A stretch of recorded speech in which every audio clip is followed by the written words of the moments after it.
sorrel, ginger, beaver grass, or English. Get it ready. Your morning tea just got hotter. Ooh, honey child. On the cold, hard truth, Bobo 89.1 and Cayman's #1 talk show are bringing you morning talk like no one else. Monday Rewind, Impact Wednesdays, Caribbean Connections, and much more. Don't miss a beat with what's happening in the local community. Just keep sipping your tea. What a mess. Here's your host, live and direct from the Cayman Islands, Sandy Hill.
My apologies to my online viewers. I forgot to insert myself into the studio. So good morning once again. Let's do a rewind in that one. Good morning, everyone. I was saying that this morning we've got Premier Panton in the studio at 8 o'clock. So please get your questions ready for him. And in addition to that, there is a 4-car pileup at the junction of Wiltshire Drive and Shamrock Road. So unfortunately, bad drivers just don't, I don't know. They don't seem to get any better, as that's for sure. So all I can tell you is, wow, pretty crazy. One car decided to jump the stoplight is what an eyewitness has shared with us. And the other vehicles were, not able to stop in enough time. But remember what we said last time about this, about the stopping range? And of course, I think we're all guilty of this, but where you simply do not stop in enough time. So, or you don't give yourself enough car length between vehicles. And so this is the outcome. You just don't have enough time to stop. And so, yes, you're going to rear end someone. Good morning, Miss Vernita. So nice to see you. She says, good morning, angels. Diamond Princess says, happy Thursday morning, everyone. Alice says, good morning, Sandy and all. Please be careful on the roads. Yes, honey child. I was just telling people, carelessness already has caused a 4-car pileup. I understand that one of the vehicles actually has a toddler inside of the vehicle. And I hope that toddler is properly restrained. But of course, this being the Cayman Islands, I'm suspicious of that being the case because I see way too many people driving with toddlers that are not in proper car seats and so on. So of course you risk injury, even if you're not going at a high speed, you risk injury to these poor children. So really implore you to do better. As they say, you know better, then please do better. Get a car seat if you can afford a car seat. A lot of times there are people who would be willing to donate a car seat, to you. So there's always that. Yeah.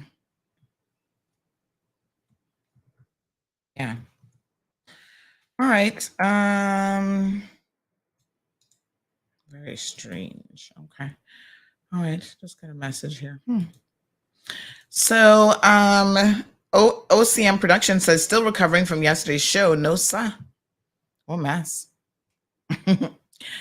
Yes, yeah, yes. Yes, this show got a little bit hot and heated. And sometimes it happens, folks. Um, there are times that ugh, I just don't have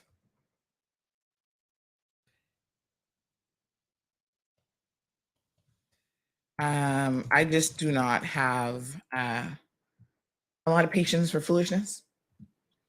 And I think that what is happening with this whole committee and the Miss K-Man thing is a bunch of foolishness. I know at some point the show got cut off because one of you called me thinking that I was off air, but we were still online. And, you know, um, we were not yet done. Let's just say that on social media, we can be a bit more free than we can on radio. And so, yes, it might have gotten a little bit hot, but y'all are adults. If you can't take the heat, you know how it goes. Just simply stay out of the kitchen, honey chill. So I hope that they can get it together. Like I said, it was so interesting that when we were live, Miss K-Man decided to go live on Instagram. It's obvious to me that nobody has control over her. Like she just does whatever she wants. She's supposed to be doing, keeping a low profile. And she doesn't seem to understand the definition of keeping a low profile. In fact, she seems to be seeking a lot of attention for herself. And every opportunity she gets, she is about putting the spotlight on herself. In fact, it was kind of ironic when I went back to watch, because we didn't realize she was live, I think, until a couple minutes into her live session. And it was really interesting to hear her waiting on people to arrive for the live session. Now, it's an amateurish thing, quite frankly. But she was sitting there saying, okay, let me just wait until people come on. Let's see who's coming on. Okay, we only have like 5 people. I mean, the most I saw her get was like 30 something people, which really isn't a whole lot because I think she probably has a couple hundred, if not 1,000 followers. So not that many people were bothered. And quite frankly, they're probably just trying to work and not give her this attention that she's constantly seeking. It's quite unfortunate, and I really do hope that this young lady who has such immense potential get herself some help.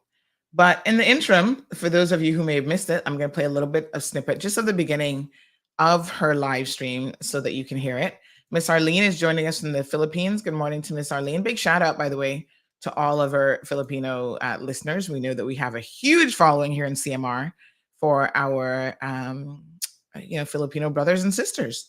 In fact, check this out.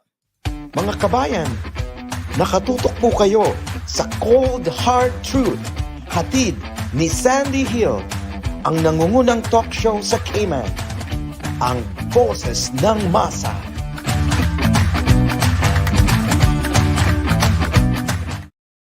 Yes, honey child. We even got our special greeting in Tagalog. So, is it Tagalog or Taguli? How do you guys really pronounce that word? Your language. Anyway, let's have a quick listen to what she had to say in her live stream yesterday. Okay, so I'm sure a few more people are gonna join. Everyone's at work right now, so I'm just. She's like, okay, a few more people are going to join, but everyone's at work right now because, it's all about the attention. If you have something to say, you just start your live stream and you say it. If one person is listening and your audience reach one person, it doesn't really matter. Anyway, let's continue. We'll see who joins and why they're joining. Alrighty. Good morning. I have not gone live in so long, and I'm so. That's because you're supposed to be keeping a low profile. Hey, I'm doing stuff here. So is that a bird that that we heard in the background? Because Chala bird better be careful he don't get kung food. If he knew what we know, he better hush. hi! I've been making a lot of stuff has been going on, and I thought I would come on here. I haven't gone live in a while, and I've been very quiet because one, I've been very busy with Piece of Paradise, my business, and other stuff. And I'm really happy to be able to talk to you guys. I miss going live. I miss seeing everyone join, and a lot of people have been asking me, what's up? I haven't heard from you in a long time. Are you okay? So You're supposed to be keeping a little yeah, profile. so that's what I'm here to talk about. I have my stuff that I'm going to talk about, so I don't want this to be too long of a live because I know you guys are at work. It's Wednesday, but I just got back on island and I just kind of wanted to talk to you guys. My phone has been blowing up just like it did after the pageant, and instead of responding to thousands of messages, I decided to go live. So first, let's start.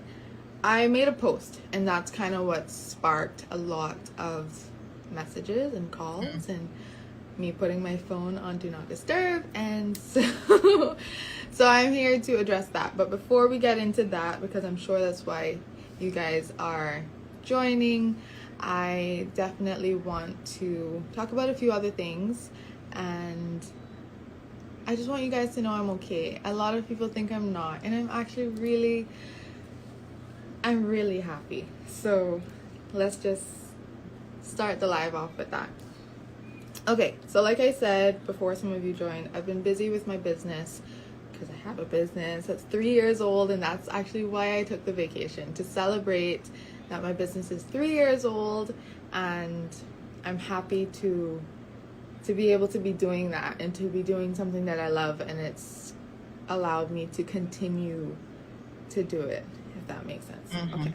All right, let me just pause right there. I mean, it's so interesting. It's fantastic. I mean, I love female entrepreneurs, being one myself, and that's all great and all, but we have to remember that this young lady is getting a stipend from the public purse, from the people of the Cayman Islands, to basically do nothing.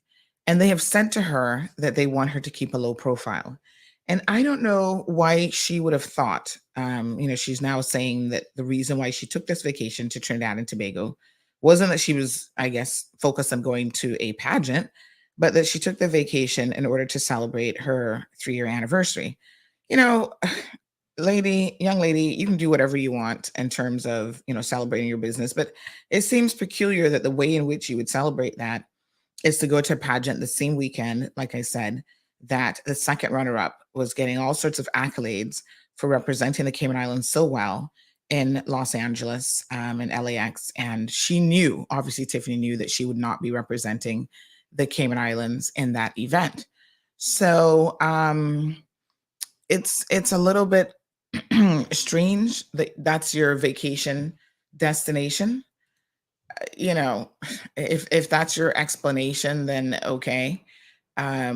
She's saying that a lot of people had questions about her post because, again, what she did as it relates to the most recent announcement about the fact that she would not actually be representing the Cayman Islands at the Miss Universe pageant, she does this thinly veiled, congratulatory message to the first runner-up, who apparently now is vaccinated and will be going to the pageant, or at least she'll be fully vaccinated by the time the pageant happens, I suppose. And, she tries to congratulate her and said, oh, my 3 sisters are going to be helping me do this job. I have a few questions. And I did go back to the committee and ask them some questions, but in the usual committee fashion, they're not very upfront about just answering a question as directly as possible. So I was like, wait a minute, is she still the title holder, but you guys are just recruiting everybody else to do her job? When I asked them that question, sorry, I've got my throat lozenge here. When I asked them that question, they told me to go back and read their statement again. So I was like, okay, I must have missed it. So I did go back and read their statement again. And sure enough, they do refer to her as the title holder. So you have the situation here where title holder is now not able to do her job. And other people are able to do, or having to do her job, I should say. Right? But they will not hold the title, which is just so bizarre. So my question is this. She's still getting a stipend. She's obviously running her own business. Forgive me for the smacking of the lips. She's running her own business, being paid a stipend to do nothing. She's supposed to be keeping a low profile. She refuses to do that. And as Sabrina has said in the comment section, yes, she has also collected all of the prizes. So are the first runner-up and the second runner-up now being paid a stipend as well? Because they were expected to do things that honestly they would not have been doing had the actual winner been able to produce. Richard, that's an excellent question. Richard is asking, how much is her stipend?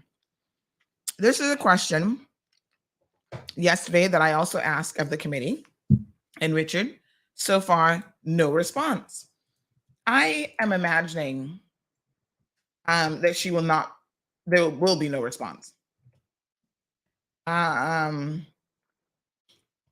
So we will FOI it if we have to, but you can rest assured that we're going to find out how much of a stipend Ms. Kayman gets.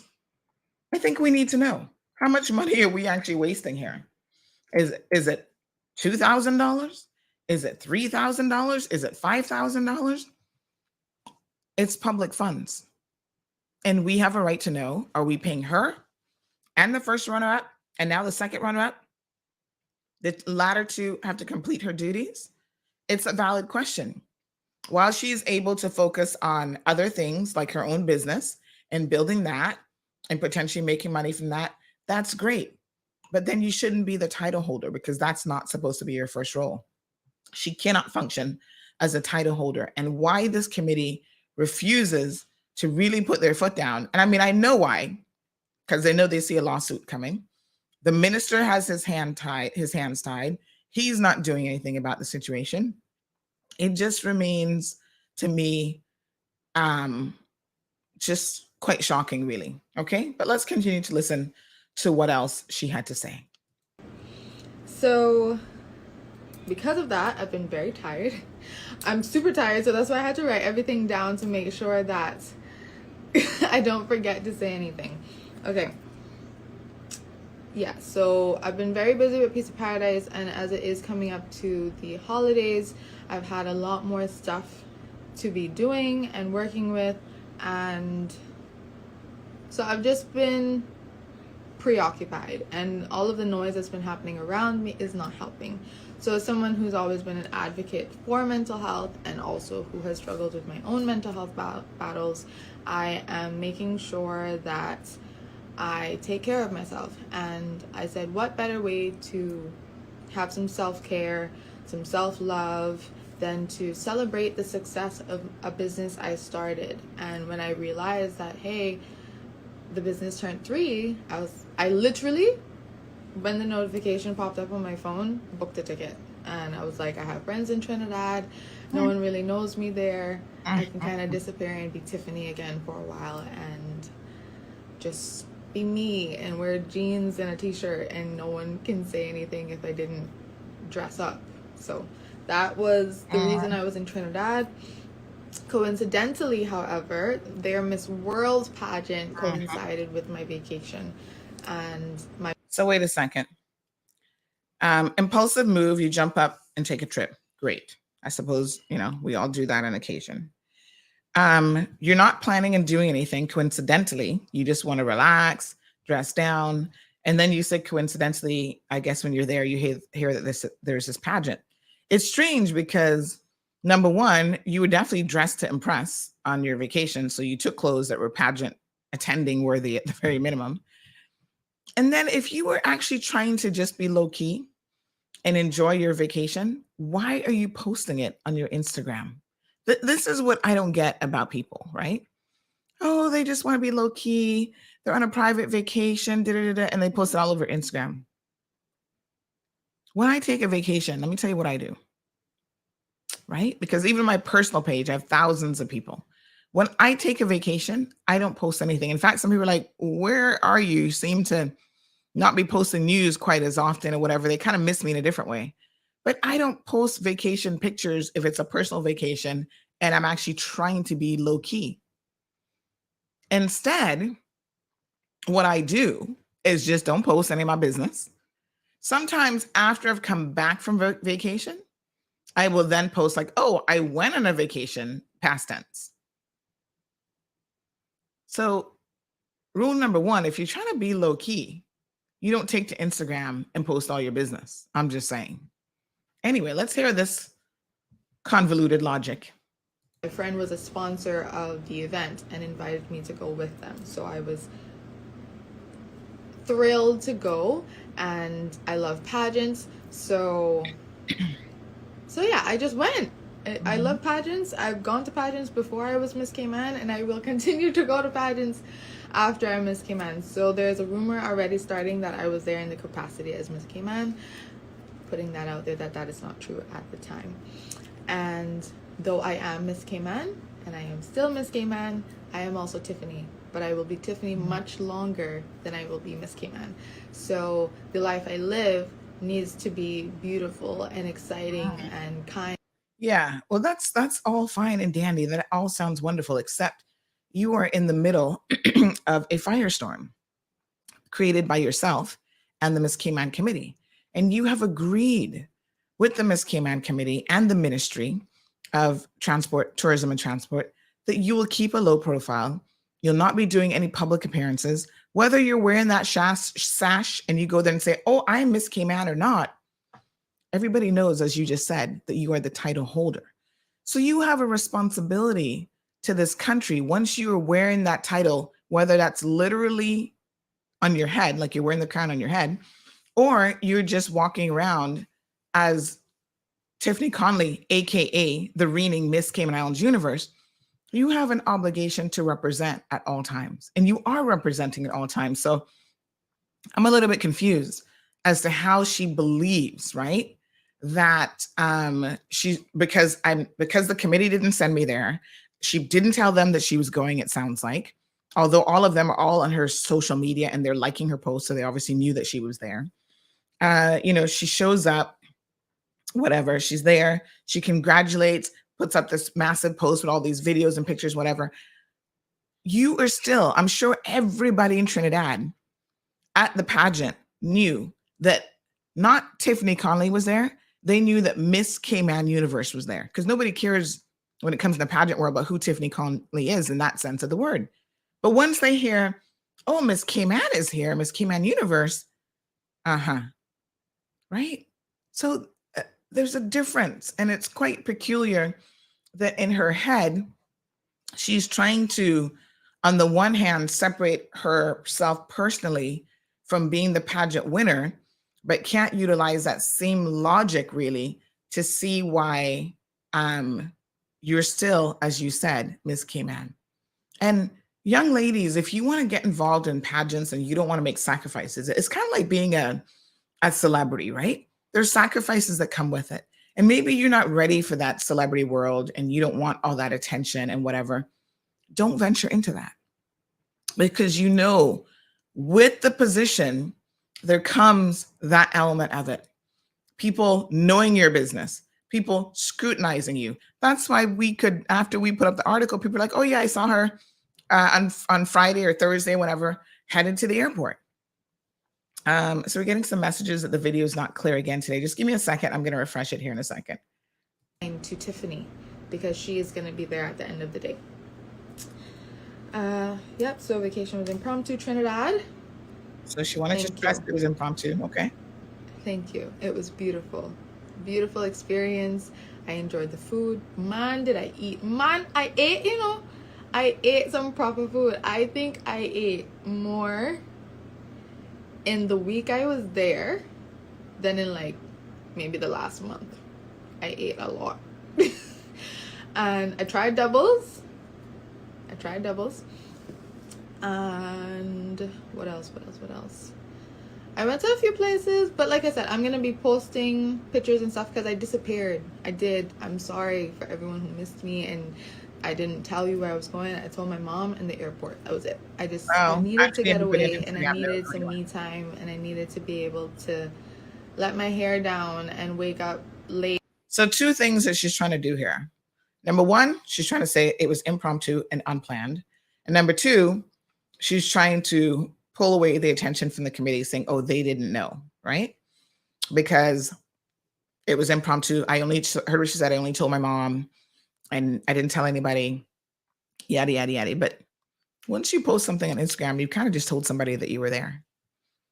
Wanda says when she accepted the sash, didn't she accept all the work that went with it? She can't just run away when you want to, can you? Well, apparently you can if you're Tiffany Connolly. And this is the irony of the entire situation.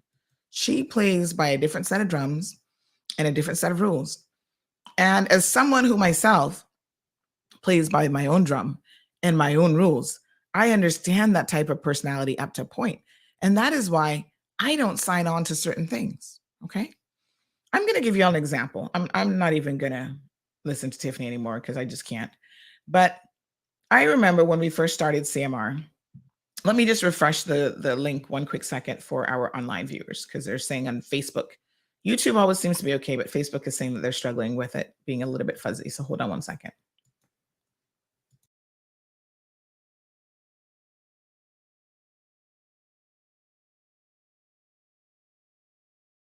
All right, so hopefully that's better. Try refreshing the feed on your end. For me, it looks fine when I'm viewing it on Facebook, so I'm not really sure what's going on. But I'll give you an example. You have to know your personality. And, she's still relatively young. She's 25 years old. But it's safe to say that she's an individual who believes in moving to her own beat and doing what she wants. She doesn't have respect for authority. She doesn't want to follow the rules. So if you're that type of person, you have to ensure that you comprehend, number 1, that there will always be consequences for being that type of person in the world that we live in. And exactly what does that mean? There's certain things that I don't get involved in because I don't want to play by their rules. When we first started CMR, the first year or so, it was, CMR is so controversial. Oh my gosh, this and that. And then, we would send questions and queries to the police. And a lot of times, probably like the first 6 months, there was sort of a real friction that was obvious there. Well, the first year for sure. We would send them questions and they wouldn't answer our questions. Other media would send them questions and they would answer their questions. And then they were able to put up stories that we were all working on first. And I was like, wow, that's really quite unfair. Eventually, I had to do a complaint with the Ombudsman's office, and then their attitude completely changed. But I remember at the time they had this lady, I can't remember her name now, but she was like their PR person. I think she was from the UK. I can't quite recall. But anyway, definitely wasn't Caymanian, that's for sure. So she said to me, as CMR began to gain some real pace, and we were like, communities like, okay, CMR is here to stay. We love the platform, yada, yada, yada. Even the police start to recognize, okay. So she says to me, we'll add you to the press group, right, to send out press releases to, but there's certain things that you have to agree to. And she sent this long list of things that they wanted us to agree to, such as they wanted access to our social media accounts so that they could monitor what we were posting and what we were saying. Not just the CMR accounts, they wanted access to my personal account. I was like, girl, what did you just ask me? What do you mean by access, first of all? Okay, you can have access to the CMR account by just reading the post like everybody else. What other access do you intend to get here? We're not going to give you, add you as an administrator, give you a username and password access to our profiles. And my personal profile is, quite frankly, none of your business. But at the time, they're like, oh, well, you post stuff on your personal profile. and you have a huge following. And I was like, and so what? Right? So here are the constraints now. And I'm not going to play by your rules with those types of constraints. So I said, no, I'm not going to do that. And of course, it's one of those things where, if you post something that we don't like, or you put up a story in a particular way about the police, then we'll remove you from the group. I said, honey child, knock yourself out. Do what you got to do. So don't sign up for these things and agree to stuff that you know you're not going to be able to do. That's the biggest lesson here. Right? If you know you're a rebel and you're the type of young lady who will never be able to play by anybody else's rules but yourself, don't sign up for a pageant, because you actually sign a contract. And what a lot of you may not realize is the Miss Universe pageant, in order for them, the Cayman Islands pageant, to be part of Miss Universe International, they likewise have to sign a contract with them to say, this is how you're going to run your pageant. This is what your contestants will be signing up for, et cetera, et cetera. In their contract, one of the things that they have in there is that your contestant who represents your country must be vaccinated. So, honey child, if you're a Chloe and you don't want to get vaccinated, or if you're an anti-vaxxer or conspiracy theorist and you don't believe in vaccines, that is your right.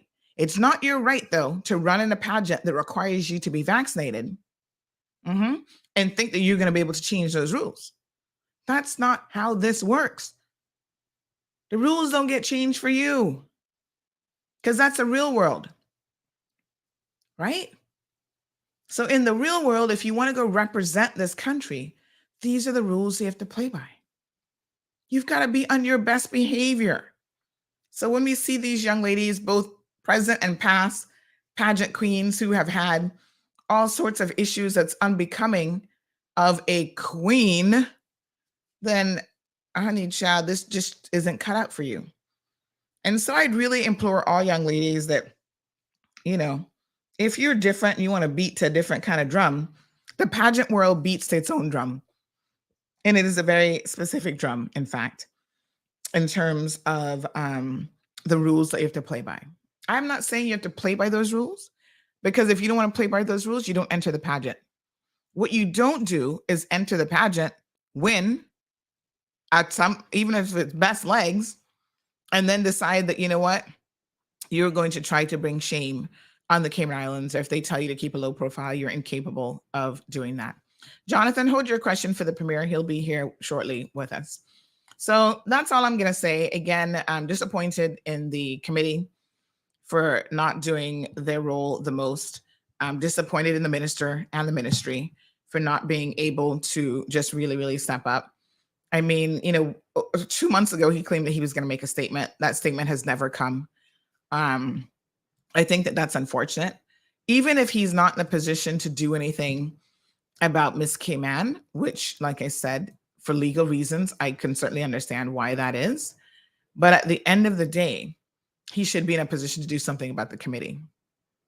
And yet, here we are. What a mess. I don't know. I'm dumbfounded. Nautica Lone Ed says CMR is here to stay and shaking things up. Oh, thank you very much. I guess I've never been much of a role player. But we all have to play by somebody else's rules in the real world, like for real. So I don't get to go around just breaking the laws like I feel like it. And in fact, I'm a very compliant person. Like, I'm the kind of person who, I'm going to stand in line and wait my turn, even when other people are like, no, you can go ahead. I'm like, no, it's okay. I'm good. I'm just going to stand here and be in my thoughts for a minute or two. We got Miss Charlene calling in nice and early. Good morning, Mama. How are you? Uh-oh. Can you hear us? Yes, ma'am. Okay. There Good morning. Good morning. I think the word you're looking for is Tagalog. And if it's not that, it's kind of like around that for the Filipino Tagalog, that's language. right. Yes, thank you. And yeah, when you get the information, get the whole contractual package. You don't spend a piece of it. Because what you need to know is what the contract really says, and you need to know what the monies are, but not just the money. Thank you. Thank you. Yeah, no, for sure. And we keep asking questions, but they're not necessarily answering your questions.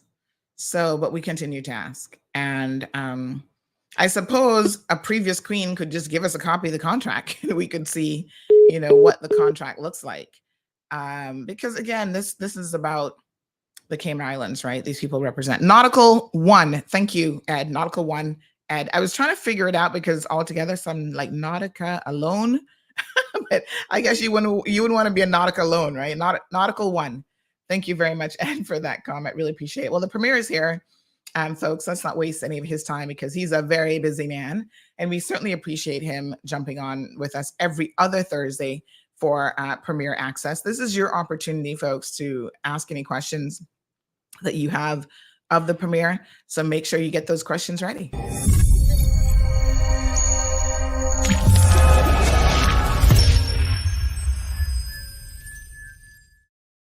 The Cold Hard Truth now has your Premier Access with Premier Panton. Hello everyone, this is Wayne Panton. Come and join me on Cayman Mar Road's Premier Access every other Wednesday at 7 p.m.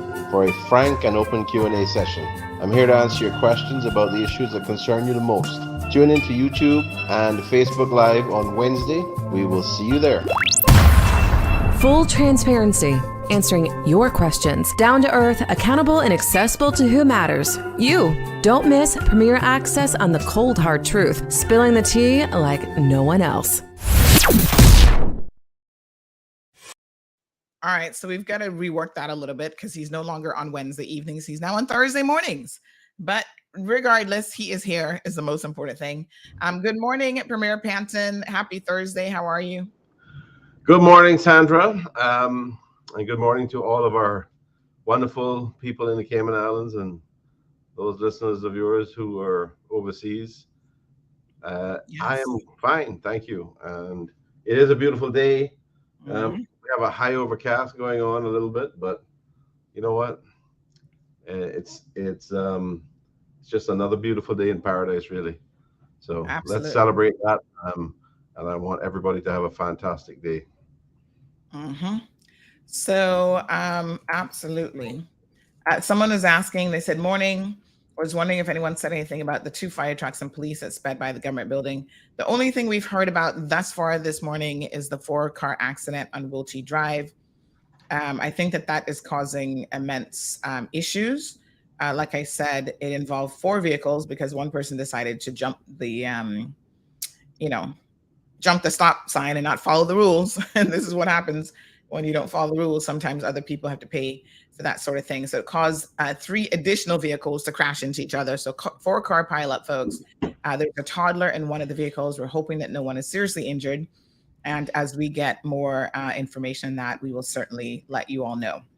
So we have a long list of things, questions ready for the Premier, what's been happening in the community. But we do know that the Premier is also very, very interested in talking about a few topics of his own. So we want to talk about this DYI energy audit. So a lot of people, Premier Panton, continue to be concerned about their electricity bills, so much so that I have seen, people sending me bills claiming that they're being double charged by CUC, when they're in a shared environment where they have 1 meter and it's a tenancy house. I don't even know how people can know what their usage is per individual. But there are lots and lots of concerns about that type of environment as well. So tell us a little bit about these energy audits and what this is designed to do. So really, it's a facility which allows you as a consumer to conduct some sort of do-it-yourself audits to satisfy yourself as to where your issues may be in terms of energy consumption. I get a lot of messages. Sorry, I'm just hooking up that mic that you gave me. I forgot to hook it up earlier. I don't Oh, know if the audio is coming across well right now. yeah, we can hear Yeah. you. Not too bad. Um, but how's that? That sounds good. Good. Okay. So Definitely better. yeah, so we have, I have lots of conversations with constituents and people from all across our wonderful country, who have concerns about the level of their utility bill, their concerns about what is indicated as the level of consumption of energy, and having the ability and getting tips and pointers as to where you can start to have a look to see what might be causing, if you do have it, an extraordinarily high level of consumption, is going to be very, very helpful. The reality is that when we are building, a lot of people will look at, they want to build a certain size, and if they end up with a challenge in terms of construction costs, one of the first things they start doing is cutting back on the things that they shouldn't really be cutting back on, like insulation, like the efficiency of the windows and doors, and also their air conditioning products. Obviously, some of the higher efficiency air conditioning products cost more money. Sometimes it's a lot more money. Sometimes it's double the cost. But at the end of the day, it can be worth it. So you're better off really trying to figure out how to reduce some other costs, like the size of the house you want to build, and invest in the things that are going to keep the operating costs lower. But obviously, that's for people who are building, and we've catered to that in the form of these duty reductions on the energy efficient items. Also, for people who are doing renovations or making some changes, that is important there as well. But the energy audit aspect of it and the do-it-yourself approach really allows you as a consumer to have a look to see where you may be having issues that you can address, and help to cut down your level of consumption. Now, that's beneficial in several ways. One is, the less energy we all consume, the less emissions we generate, or the power company generates, CUC generates, in producing that energy. And then, very importantly, obviously as well, is the lower your bill is. One of the frustrating things that we've had over the past several months now, really, is that people have been getting these higher bills. Government has done this really important subsidy to assist with fuel costs. And for the average person, it's close to $70 a month. And for many, it's in excess of $100. Some is in the range of $140, $150. But the difficulty is if the fuel factor has more than doubled, they end up with a bill which may be close to double what they've paid before. The fuel factor subsidy that we provided, or the fuel cost subsidy that we provided, helps to reduce the cost overall, but it still looks like an extraordinarily high bill. And people have I think probably rightly have the view that this is a really high cost, and it is. And those are the challenges we face right now. But the reality is, if government wasn't making the contribution to the fuel factor cost, the bill would be even that much higher. So it's really important for us to focus on consumption and trying to, both in terms of making sure that we fall within the 2,000 kilowatt hours a month so that we can benefit, but also, and as we have said before, that is going to target just around 80% of the CUC residential customers. So a big swath of the residential customers benefit from it. But it's really important for all of us to make sure that we are not wasting energy, and we're not paying for energy that that we really don't need and get any benefit from. So this audit, the do-it-yourself audit approach, is going to help people. I'm going to start circulating it myself. I have colleagues do it throughout our chats and obviously through the various media. And this is going to help us. This is going to help our consumers identify where they may be having problems, and they may be able to do small things that might knock 10, 15, 20% off their energy consumption. And obviously that's going to have a major impact on their cost.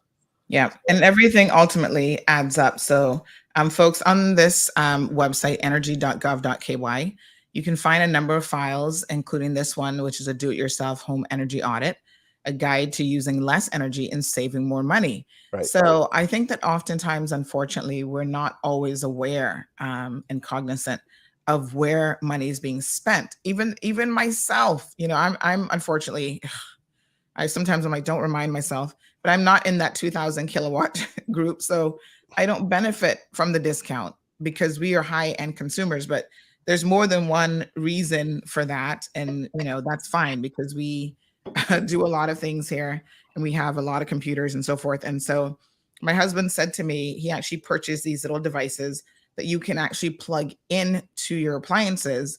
And then they will basically send audit reports to your phone to tell you what is using the most energy. So outside of things like the AC, the air conditioning, and your major appliances, for me, it's actually my work computer, which is this computer that I'm on, because this computer is on 24/7. And it runs this show, it does other stuff. It never gets, I restarted it last night because occasionally I have to restart it. But I've got a soundboard connected to it. I've got all these devices. I remember Premier Panton and others when there was something going on with their internet, and we contacted Flow about it, and they said, well, you do know that you have like 45 devices connected to the internet. And I was like, really? Is it that many? Because yes, it's every Alexa device. It is every, smart hub that controls lights and this. So we want all the fanciness in this household anyway of technology and being able to tell Alexa to turn off devices and do this and do that. But that all comes with those things use energy. Even if they're just sitting there and she's not really paying you any mind unless you call her name, they still use energy. So there's a lot of energy vampires in our homes that we're not always aware of, and we're not always aware of how much energy those things are actually using. So this is a great idea. You can go to the website. The audit is here. Mind you, the biggest thing you can do, folks, is live within your means when it comes to the size of your house and your property.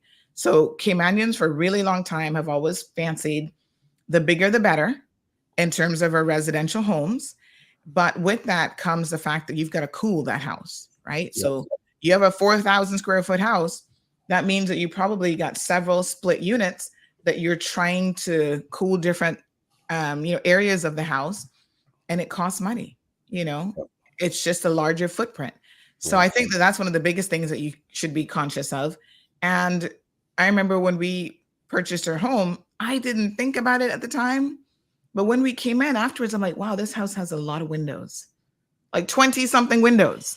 And that lets heat in from all different angles. And sometimes you go in one room, it's hotter than another room. And so one of the things that we immediately did was to put heat temp to kind of help a little bit with the glass. We actually put the film on the glasses to help keep that heat out. The front door, listen to how crazy this is, folks. After we filmed the front door, we were still getting so much sun through that little pane in the front door that you couldn't sit in the afternoon and watch TV because of the glare that was coming in. We had to like triple up on the film just to keep the sun out. And if you can imagine, if you're doing that, what the heat actually is that's coming in as well. So I don't know who's ever done this, but at the height of the heat in the day, go and actually touch your windows. Touch any window in your house, and you can feel some of the heat that's actually coming into your home.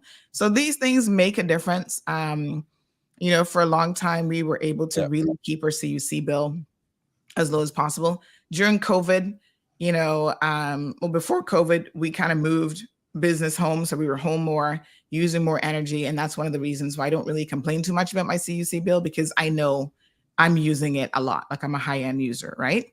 So this is fantastic. It has here at page 3, air conditioning systems and equipment, looking for leaks. We've had this before. We didn't know that there was a leak until, it's like, that AC doesn't seem to be cooling very well. Your AC guy comes in, he's like, yeah, you've got a slow leak. It's a slow leak, but nonetheless, it's a leak. Cleaning and checking air filters, which reminds me, I need to call my AC guy because he gets really busy, chill, and have him book me. But when they take out the AC filters and they're clogged and full of dirt, that makes your AC units less efficient. And so they're having to work harder to make you feel cooler. So you want to drop the temperature down to 75. That poor little unit is working overtime because your filters are not being changed every 3 months. So this is great. You can print this off and you've got a little checklist here. Insulation and air sealing. So sometimes, again, even checking your windows to see if they're sealed properly. Recessed lighting. Yes, honey child. You know what?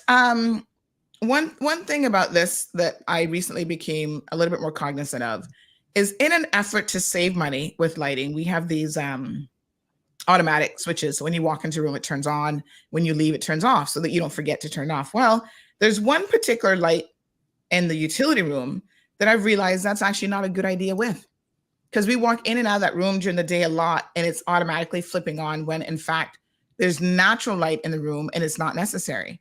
So just last week, I emailed a friend that we have, an electrician, and I need him to come and take that feature out, because in my head, I thought it was going to save money. And now I can see where I'm actually wasting money. Yep. So sometimes you've got to try these things. And then if it doesn't work, you can have a plan B option available. So everything here from ventilation, looking at lighting, we did this. We took out every single light in this home when we got here and changed it out to LED light bulbs. Yep. So no, there's a lot you can do, and there are a lot of things that people may not be immediately conscious of, but when they're reminded of it and it's pointed out, they think, wow, yes, I understand that. Yes. I just didn't think about doing it before. It makes a big difference. You mentioned lighting. I mean, if you have all incandescent lights in your house, you're going to burn a lot more electricity, but guess what? They generate heat as well. Right. And so it's if you can switch over to LED, you're going to burn less power, use less energy for that, and it is cooler. It doesn't, apart from avoiding the risk of burning yourself if you need to touch the bulb, it actually helps to maintain a lower air temperature in your house. And that's 70%, I think, is a number that's typically used to identify the amount of energy that we consume that is used to cool our homes. So AC typically is responsible for 70% of our electric bill. So anything we can do to keep our homes naturally cooler, as you pointed out, putting tint and thermal insulation on your windows, particularly on the south side, the east side, the south side, and the west side. During the day, it's more the east and the south side that tends to get more of a heat load. Obviously, in the afternoon, you get a bit more on the west side as well. Not so much on the north side because of the angle of the sun. So paying attention to small things can really add up to big benefits. And in a time like this where we have high cost of living, high energy costs, it makes a huge difference for us. Just as an example, I know people are conscious that the fuel factor and fuel cost is high. I think COC's number for October was somewhere around close to 24 cents per kilowatt hour as a fuel cost. If you do the math on that, if you're burning 1,990 kilowatt hours for the month, that's going to be approaching $500, 475-ish for the fuel cost alone. you know, and that's obviously going to be a lot higher than the actual electricity generation cost that CUC charges based on the approved rate. So it's really important for us, particularly now when we have these really challenging times. Now is when investing the time and effort pays off the most in helping to control our costs. And anything we can do to control our costs will be very positive for all of us. Mm-hmm. One thing I see in here that I think I need to get on your audit, and this is why it's good to even just have a look at it, because it might give you ideas and things that you've never even thought about, is the necessity to clean your refrigerator coil once a year. I'm pretty sure that has never been done. Right? Yeah. So I can tell you, I'll just tell you, Sandra, I've had a situation where a fridge has stopped working, has stopped cooling, right? And I thought that it was out of refrigerant, had a leak, or something else had failed, and all it was that it needed to be pulled out, and it needed to be the coils needed to be properly vacuumed and cleaned, because so much dust had accumulated in there that it had basically eliminated the system's ability to cool and work properly. So, once that was done, the fridge was working back at full strength again. And it was a real eye opener for me. I've seen it once or twice, but I see it once every 10 or 15 years, and you tend to forget about it. But it's really, really important to just do the basic things like that. Just vacuum out behind there and make sure your system is clean, the coils are clean, the dust is gone. Makes a huge difference. So paying attention to the small details will pay big dividends for us. And using this energy audit system and the DIY system will help. We're also going to be doing some additional competitions. We've done some before. We'll be doing some additional competitions that will be announced fairly soon as well through our energy unit in the ministry. And the idea behind that is really to continue to help people identify areas and to demonstrate how you can, through some small investments, actually make a big difference in terms of your energy consumption and the cost you pay on a monthly basis. And, in an environment where, we don't have a lot of control over our interest rates, the country doesn't have monetary policy levers, and we are dealing with situations where we're having to adopt. We're importing the high cost of living with inflation in the U.S. in particular, but other countries through which we import. And then on top of that, they're having to using their monetary policy levers by increasing interest rates to try to lower demand and therefore lower consumption and cause prices to start to come back down. We're all impacted by that as well. So we're bringing the inflation in because that's our source of products and food in particular, and we're also being subjected to the same monetary policy levers that are utilized to try to achieve the inflation targets that they have, which is around 2% per annum. That's actually, it's not a bad thing for us either, but it really, at the end of the day, involves a lot of pain, and that is what we're trying to limit for our people, because living in paradise comes with a higher cost. But if we can do as much as we can to control the cost of living, then we're serving our people best. And that's what this government has been trying to do since we've been in office. And we've put in place over 2 dozen different initiatives. And we've got the electricity assistance program that we've extended now until the end of December. hopefully our cost or fuel cost and the fuel factor starts to come down significantly by the end of December, by the end of the year.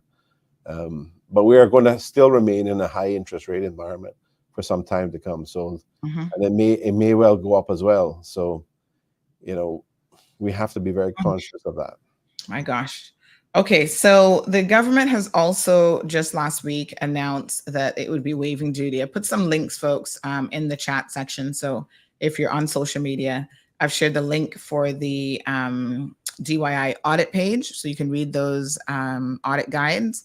And I'm also putting a link now for our story. November the 3rd, it came out, duty waive for energy efficiency products. So tell us a little bit about this initiative, Premier Panton, who, remember, folks, that the Premier is also the Minister of Sustainability and Climate Resiliency. So thank you. And this is obviously a collaboration across government. So the customs and border controller, obviously under the deputy premier, but we work together to identify opportunities where we can have the biggest impact in terms of waiving duties, incentivizing the products that are going to save people money, and keeping the cost of them down as much as possible. So we've announced these different waivers of duty, reductions of duty. So things like LED bulbs, film for windows that helps to reduce your heat load, makes it more efficient. Insulation, different types of insulation. What else is it? There's the specific types. So Thermometers, the sheet insulation, the spray insulation, the energy monitoring systems that help you to identify, as you pointed out earlier, where you're actually, what times of day are you consuming the highest amounts of energy, and where you may be consuming the highest amounts of energy, to try to help, point out where you can regulate and control your both behavior as well as use of particular appliances. We're also looking to incentivize the higher energy rating appliances, so that the ones that are less expensive, may be tempting, but they're the ones that are more likely to burn more electricity, utilize more electricity. So we've got to find ways, and this is government's steps that we're taking to incentivize more efficient products that will help us save money at the end of the day and improve the quality of life of our lives, keeping our homes and whatnot cooler. So these are all really important things. We'll continue to do that.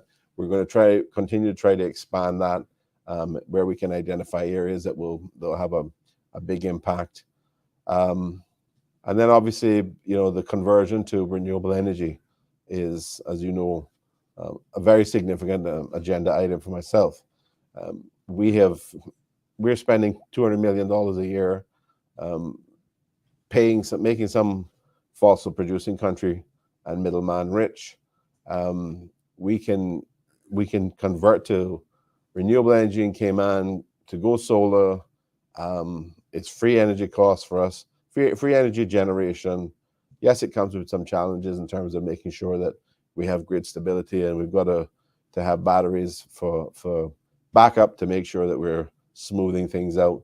But the closer we can get to 100% renewable energy, is the more money, the more millions of dollars we can save that we're not paying out of the country, out of the economy, and we can keep it here to spend in our country. If we can cut it down to $100 million that we're spending, that $100 million that we're saving, that can be either saved or it can be utilized, spent in the economy.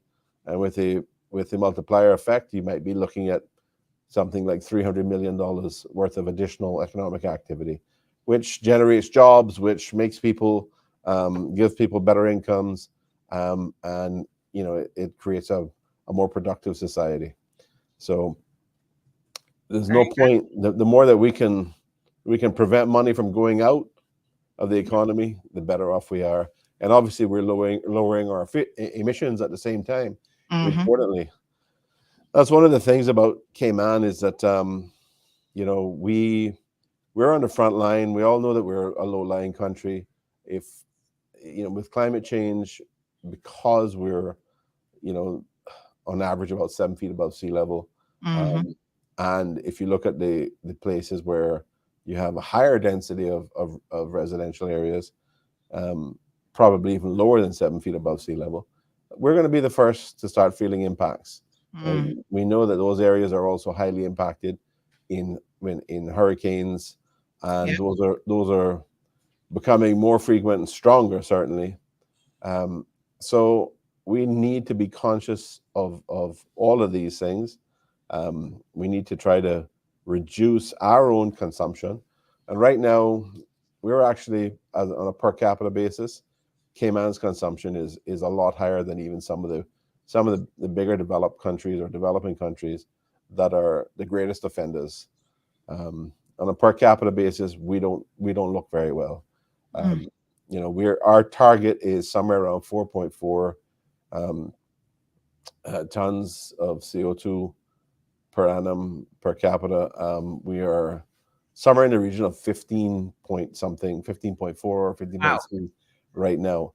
So that's why we have to make a difference. We have to. It's not only does it make sense from a climate change perspective, but it makes even more sense from an economic perspective for us to transition to renewable energy. So that's why I'm desperate to try to push moving that forward to achieve all of those. We do have a caller, and we also have a community announcement to make. So caller, give me 1 second. We have one of our listeners to the program has found a phone in a gold case like this. If your name is Sandra Rojas, your driver's license is also, I won't show your driver's license, but your driver's license, Sandra Susan Rojas, at some point lived in Bodden Town.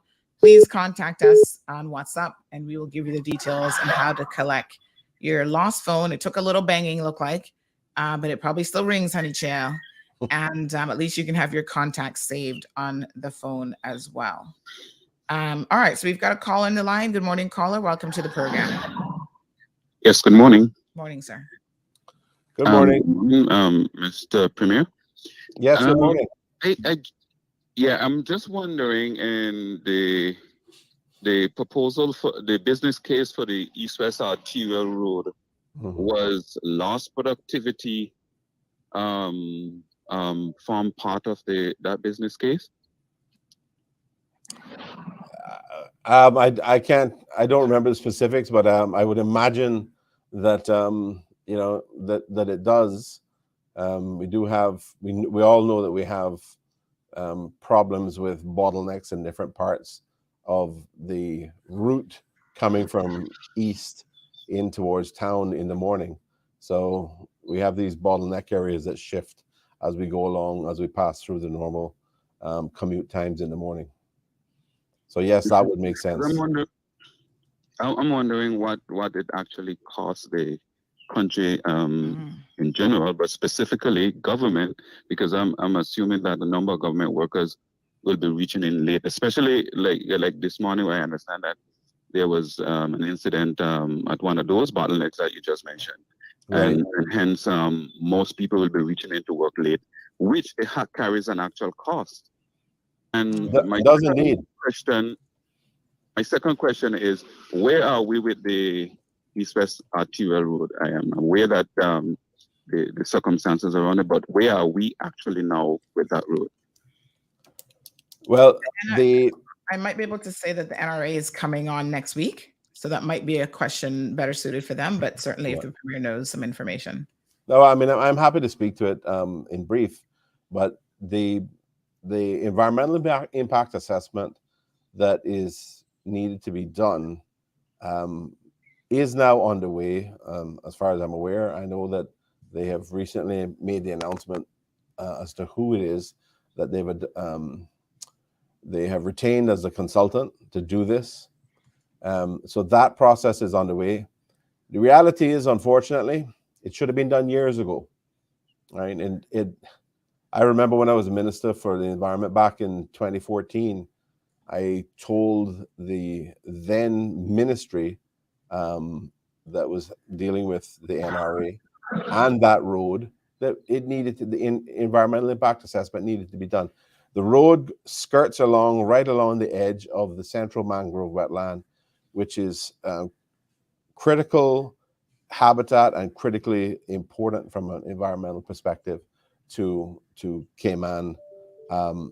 And that the environmental impact assessment was needed to be done. And for some reason, you know, 2 administrations have gone by. In fact, I think from what I recall, it goes back even further than that, back into the mid 2000s. You know, there was a discussion about that road, and there was an indication then that an environmental impact assessment should have been done. Reality is, certainly over the last 2 administrations, we could have had 4 environmental impact assessments carried out. It has not been done. You know, the reality is we can't build roads sufficient to get ourselves out of these traffic problems. So with growth comes the challenge of managing traffic, and we have got to employ additional methodologies, including improving significantly public transport and the reliability and capacity for that. But we need this road, I think, to help to provide an alternative to the coast road, and to move that forward, we have got to, and we should have done the environmental impact assessment years ago. Mm-hmm. So I have been pushing from the time I've come into office, pushing to get this done.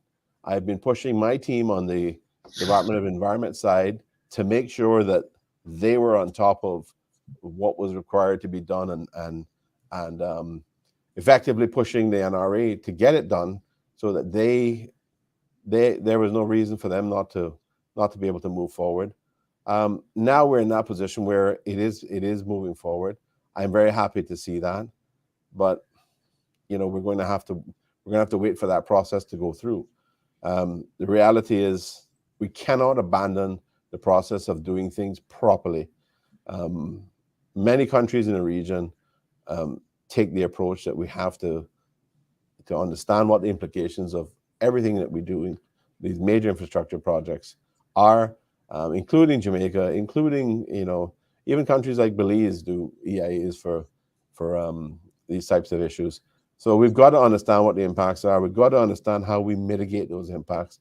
The last thing we want to do is rush ahead, build something, and then we end up with, you know, flooding other areas of residential areas that we then have to figure out how to resolve that. We have had enough of bad planning over the years, the failure to plan appropriately. It's not time to abandon process and run the risk of creating more problems. It's time to do it properly.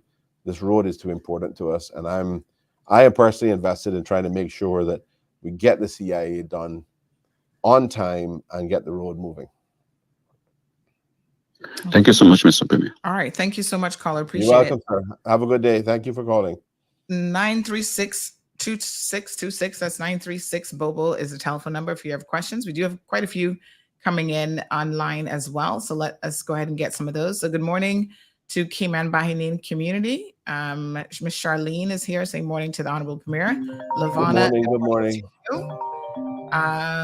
Good morning, caller. How are you? Hello. Hi, good morning. Hi, good morning. Good morning, Mr. Premier. How are you? I'm good, dear. Good morning to you. I just had a question about the housing crisis in Cayman, because I personally feel like there is a crisis. Mm-hmm. Is there a plan in terms of the cost of rentals, the cost of building? Is there a plan? Because I've personally experienced and seen many Caymanians, like there are people pitching tents on beaches right now. I just wondered if there was a plan to address that immediate crisis. Yes, we do have a task force which is a cross-ministry task force working on this issue.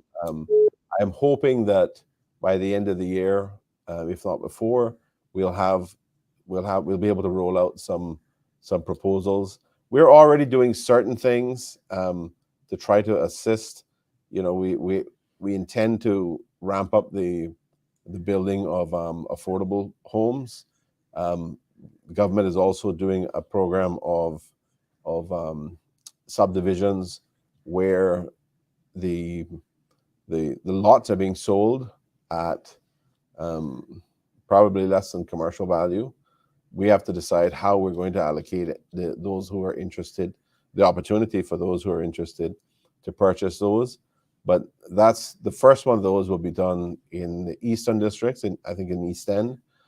So that will be announced soon as well. More details around that will be soon to come. But the specifics in terms of this task force that we're looking to identify how best we can address the issues around housing. It's a multifaceted issue. It's a supply side, it's a finance issue. We obviously have significant demand, and we have to plan it in a way. And anything that we do, we have to look in the round at all the different factors that are different implications that exist, so that we end up with the best possible result. I'm hoping that we'll be able to start announcing some initial actions and steps to address this issue, because we realize that it is a significant issue. We realize that a lot of young people are finding it difficult, even those that have college degrees, that are making reasonable salaries. It is difficult for them to find properties that are, relatively affordable, even for those people. So we're focused on addressing a lot of these issues, and I'm confident that a year from now we will have a lot more available, a lot more opportunity available. Have taken a lot more actions to address this issue. Of course, we also have the challenge that we discussed earlier of the rising interest rate environment. So these things are creating, they're just adding more, they're sort of compounding the challenge that we have in terms of affordability, even if people can find, properties that they want to buy. So I want you to know, and I want the people of the country to know, that this is an issue, young people in particular, this is an issue we're very cognizant of, and we are rapidly seeking ways to address this. We have multiple different sort of irons in the fire that we'll start rolling out shortly. But the specifics in terms of strategy and other additional actions that we'll be taking to help address this situation, I'm hoping to start rolling that out in the coming weeks and a couple of months. We have a big team of people internally within government who have been meeting regularly now, and they've been doing some excellent work. So I'm really looking forward to being able to roll that information out. Okay, caller, thank you very much. Have a good day, Darren. Thank you for calling. All right, one quick question for you, Premier. Last week, I think it might have been over the weekend on Saturday, my husband Marlon was having a conversation with someone in Canada, a friend who used to work here. He didn't stay here for very long, but when I heard him talking about the housing situation in Canada, I had to pause and said, wait a minute, are you sure you didn't move back to Cayman? Because the exact same issues. He's a young man, and he's like, you go to university, you get a job, you're trying to find affordable housing. You can't. He was able to get his first home only because, again, parents were in a position to help him with the down payment, help him put it down. Now he's saying that he's got realtors. You talk about how crazy the real estate market is. Apparently, it's not just the Cayman Islands. He's saying that he's got realtors coming to him. His house that cost him less than, probably $200,000-$300,000 now is valued. They're like, oh, I can easily get you $800,000 for this house. And he's like, well, that's great. And yeah, I'd be able to pay off my mortgage and have money, but where am I going? Where you live? Yeah, I'm going to sell you my house. And now the houses in this same neighborhood have skyrocketed in the region of $1 million. So he's like, I sell you my house, and then what's my plan? You're making money as in commissions and whatever, but where do I go? And I was like, I could not believe the way that he expressed himself. What he was saying sounded just like the situation in Cayman. So those challenges are not unique to us, unfortunately. Yeah, it's unbelievable. Caller, good morning and welcome to the program. Good morning, honey child. How are you? Good, honey child. How you doing? I'm blessed and highly favored beyond all measures. God is good. Another beautiful day in paradise. Always. What's your complaint about Good paradise? morning, there. What's going on in My paradise? question, I have a few questions regarding a few things. Now, CUC, the situation with CUC, and I understand where you're coming from, but bear in mind, and we all know that solar panels are extremely expensive. Why isn't there have you reached out, or are you in position to reach out to invite another utility company into the Cayman Islands? That's one. Number two, traffic. If you were mentioning about the traffic, and it is a major concern. It's like, my opinion on it is like, okay, take an ant colony, for example. They leave their colony and come back to their colony. So from point A to point B, back and forth. The colony now is Georgetown. All traffic is leading into Georgetown, and the major reason is for work. Have we thought about putting other businesses, other part of going eastward? Look at, for example, license department. License department used to be cram like I don't know what. Okay, we put one in West Bay, we got one in Breakers. It eased the flow, it eased the workload. So my idea I personally would think is that if we can get government departments to spread out, go eastwards as well, and that would also help with the impact of traffic coming into to Georgetown in the morning, because then that is seriously terrible when you're in that traffic coming from the east side.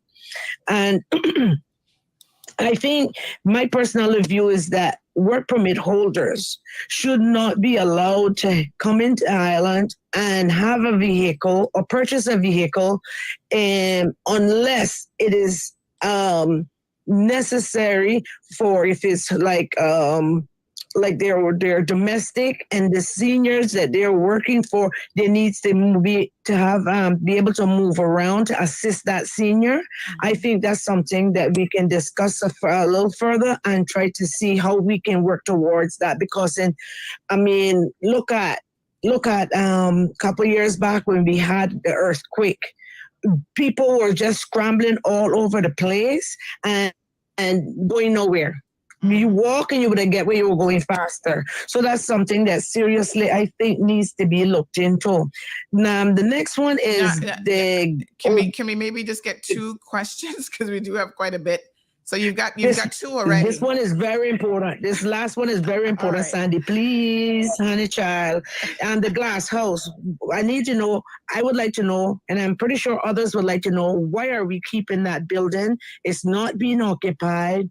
Why not turn that building into a parking space for Georgetown, at least 2-3 floors, and you can, the 4th and 5th floors can be offices, and just charge rental for whether it's weekly, daily, or hourly. It's a sick building, so I think it can never be occupied again.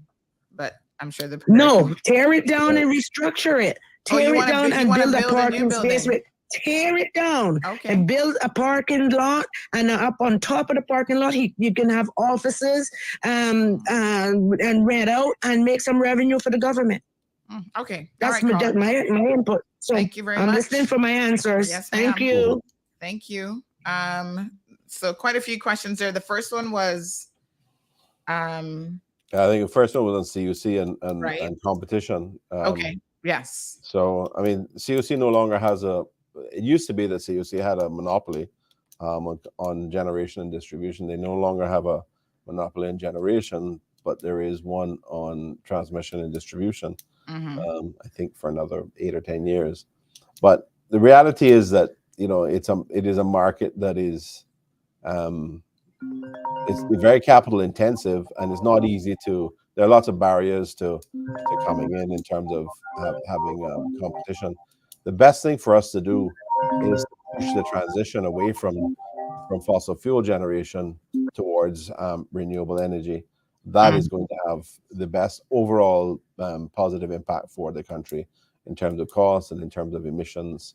It is. I just don't see it as being viable to try to introduce somebody else, another generation company, as a competitor, because they're going to be faced with the same kind of cost challenges. And CUC, the way the license is structured and the way they disclose the cost now, the majority of the cost of energy production right now is fuel, and by far, and that's a straight pass through. So that's why we've targeted that to try to help people.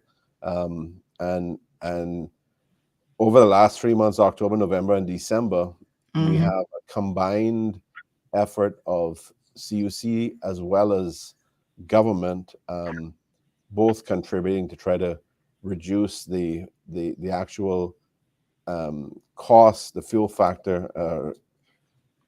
It's a little bit complicated for CUC, but overall, we're reducing the cost to about 15 cents. We're capping it at around 15 cents per kilowatt hour of energy produced or consumed, and that is going to help. That's going to help a lot of people. Yes, and if I can just pause you right there for a second, we do have a caller in the line, but in relation to that point, Lavana says, in regards to my personal bill, it was fine until the war with Russia.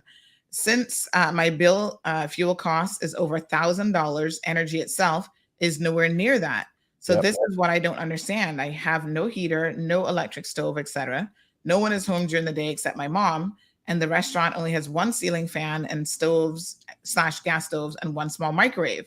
So when I get a bill for over $2,000 with over $1,400 in fees, it's just ridiculous. Then make it worse, find someone stealing my current from me. And caller, just hold on one second. We're going to come to you. I want to show you guys this video because this is really shocking that Lavana discovered that somebody was stealing her current. So who knows? If she had done an energy audit, she might have been surprised to see how much this thief is actually taking from her. But have a look at this. Okay, so let's go to call it. This extension is running from this apartment, Al Pearson's apartment. See it here? This is my house. Plugged into my, see ya? Well set up. Plugged into my wall. Taking light from my place. And I got big $2,000 light bill. Now tell me now what this over here got to do with my house over here. 2 different yards. So where this man stealing my current that my bill is double and triple with CUC right now. I so upset, you see, man. Unbelievable. Electricity fees. There's another one who was in court this week. I think his matter's been put off until January, but he also has a record of stealing electricity. I think he does it straight from the CUC poll, though, and he's in court for that as well. So that is a criminal offense, folks. So, wow, just absolutely shocking. Caller, good morning and welcome to the program. Good morning, Sandy, and good morning, Premier Thornton. Good morning. Good morning. I just joined you, so I might be way off topic, but I will be very brief because I just want to pass some information. I did send a Zoom link to you, Sandy. I know you do get a lot of stuff, but basically, the Court of Appeal today, 1:45 Cayman time, will be delivering the judgment in my consolidated case. This is the case where I sued the governor, the attorney general, and I sued Mr. Justice Ian Kawali. They will be giving their judgment after a very long time. It will be in courtroom number 1. Okay. Now, I assume that on the website as well, it will be in courtroom number 1 as well. Because last time they tried to play a trick on me, they put me in courtroom number 8 physically, and they told me you are in courtroom number 8. But when people tried to tune in on the website in courtroom number 8, they found there was nothing. They had actually put it in courtroom number 6. But the importance of the judgment is, I just want to say something brief about that. First of all, Premier Panther in this case raises an issue regarding whether UK case law can override Cayman statute, because there were passages in a decision of Mr. Justice Philip St. John Stevens where he actually said that a certain case called Syros against Moore in the UK, which said you couldn't sue a judge even if he acted maliciously. He said, and then I pointed out also to him that Section 29 of the Grand Code Act actually says that if a judge acts maliciously in Cayman, they can be sued. But he decided that, no, even in Cayman, you can't sue a judge who acts maliciously because on the basis of UK case law. That effective, to me, it is saying that UK case law overrides Cayman Islands statute. And that would be absolutely a change to the whole constitutional system. That is one of the issues that the Court of Appeal is going to clarify. But other than that, it will also clarify a lot of issues. For example, my case took 3 years and 6 months to be decided, and that's why I brought a constitutional motion. According to the practice direction issued by the Chief Justice, the cases are supposed to be decided within 3 months, unless there are some extenuating circumstances and the judge reports the matter to the Chief Justice, and so on and so forth. In my case, there's no evidence it was ever reported to the Chief Justice. It was decided after 3 years and 6 months. So that's like 14 times beyond the limit. And yet the Court of Appeal says, no, there is no problem there. There are issues also of if a judge, for example, fixes a hearing for you, like in my case, it was fixed for 2 days. And then suddenly he said he's not going to give me the hearing for 2 days without asking me, without giving me a chance to say anything about it. Is a judge entitled to do that, just to say that you've got a right to a hearing, but I can decide whether to give it to you or not?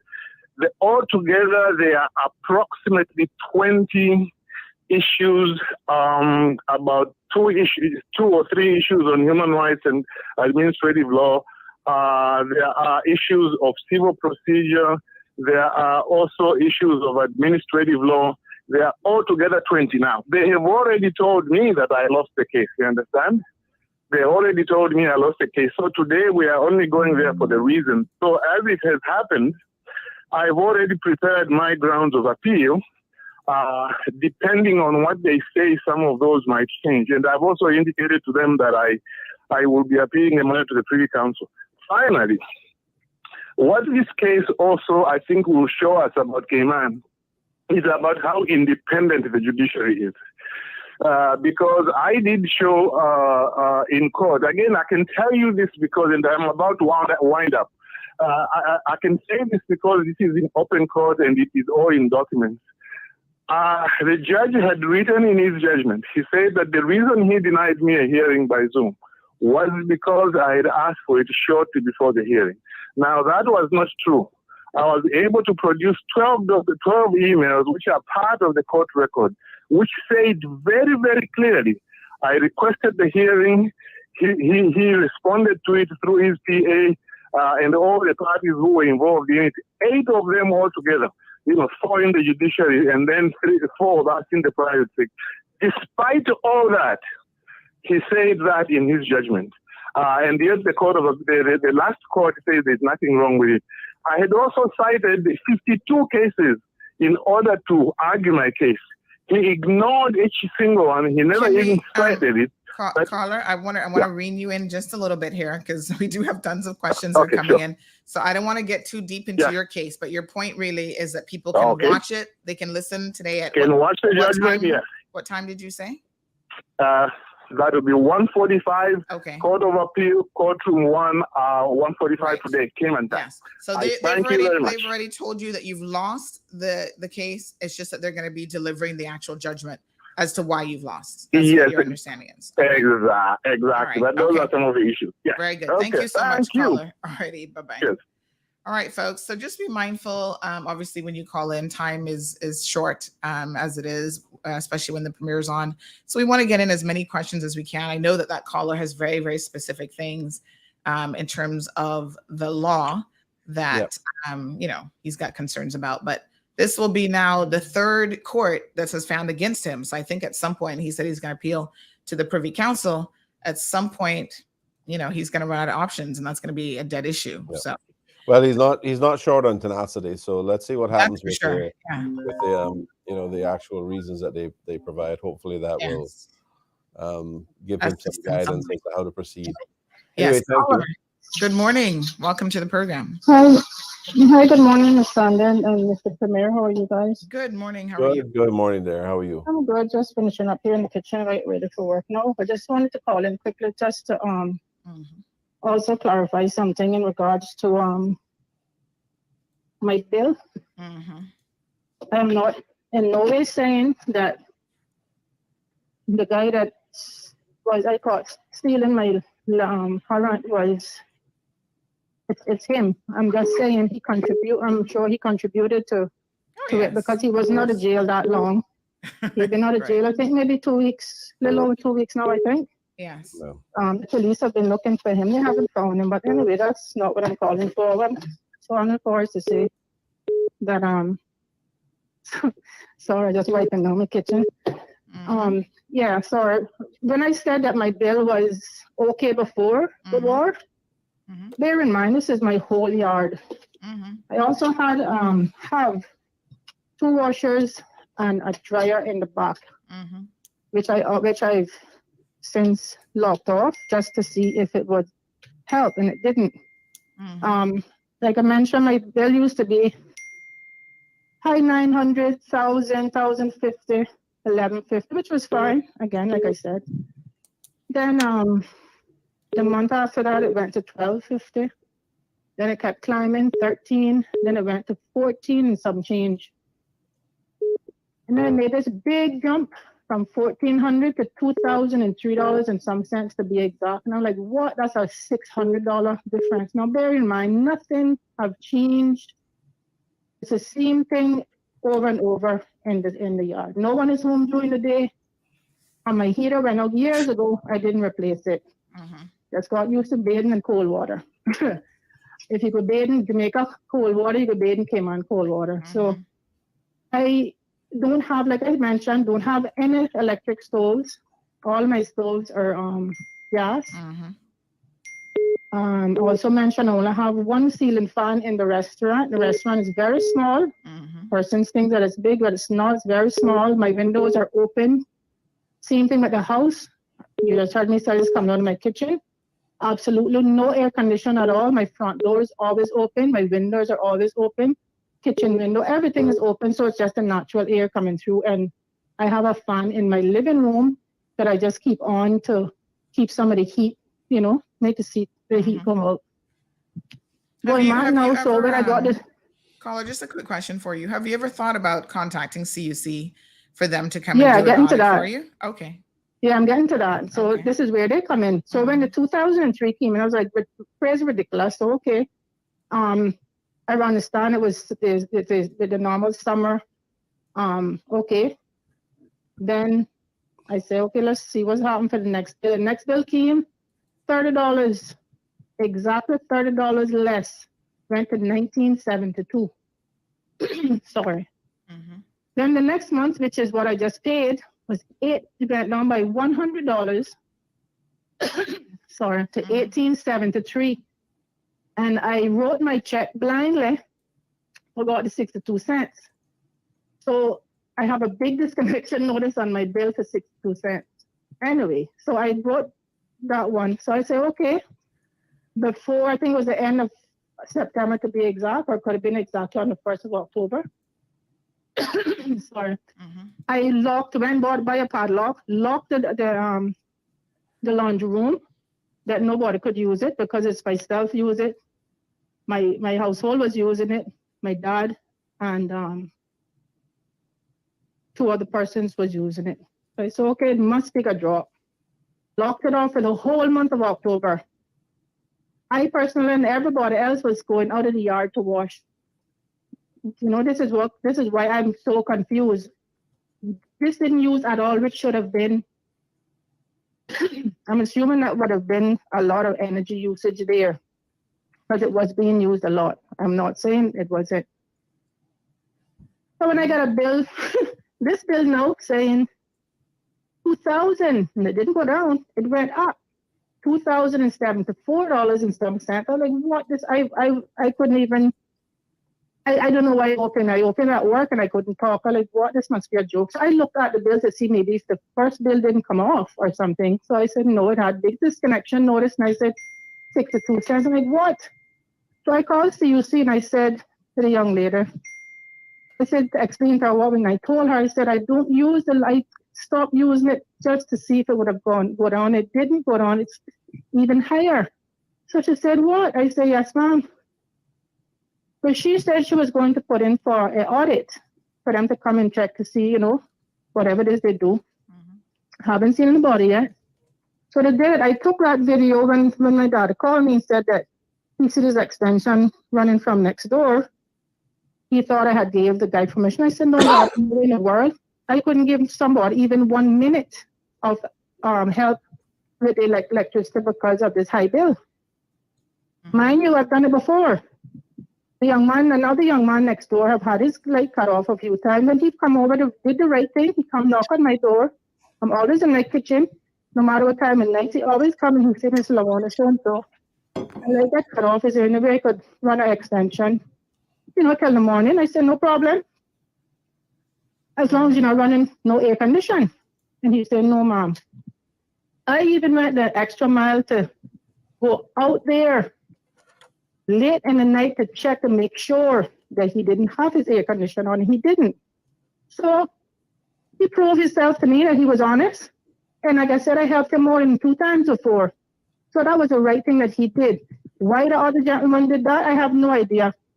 The thing that got me is why did he put it in my place when he have all the other apartments on his property?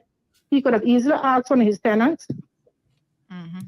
Or he could have, I don't know, maybe steal theirs. I don't know. I just think that was that's his property. Right. I don't know why he had to do it to me. The guy who you're saying just got out of jail and is stealing from you, he owns the property in that area? Yeah, him and his sister, I think it is, that owns it. Right. But he's always in problems, so he don't normally live there. That's the thing that got me. Are you pressing charges in relation to this matter? Yeah, the day when I came home, I was so vexed. I didn't even know I went back to work. I was so upset, but yeah, I was supposed to give a statement to the police because I had to go back to work. But yeah, they were actually I saw him before all of this happened, and I asked him why if he was moving back, and he said, yeah, and because I was speaking to him, I said, okay, well, good.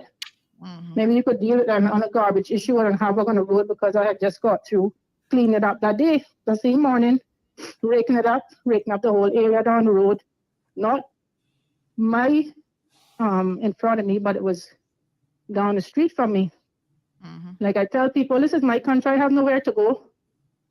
The people, most of the persons that are in here are renting, they don't care about the places that they're staying in or the streets they're walking on. They don't. So if I'm not going to where to go, this is my country, my neighborhood. So I normally go down there.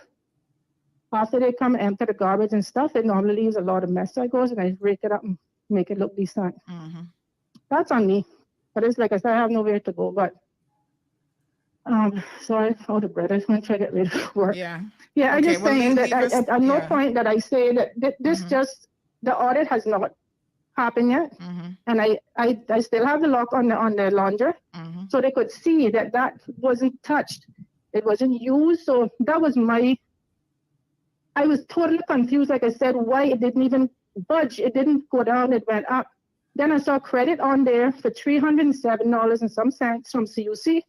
So I was like, okay, what is this for? So I said, okay, there's some credit thing they were doing. So that made it worse. If they didn't put the credit on there, then I would be having to pay $274. So now my bill went down to 17 something. 1768 or something it went down to.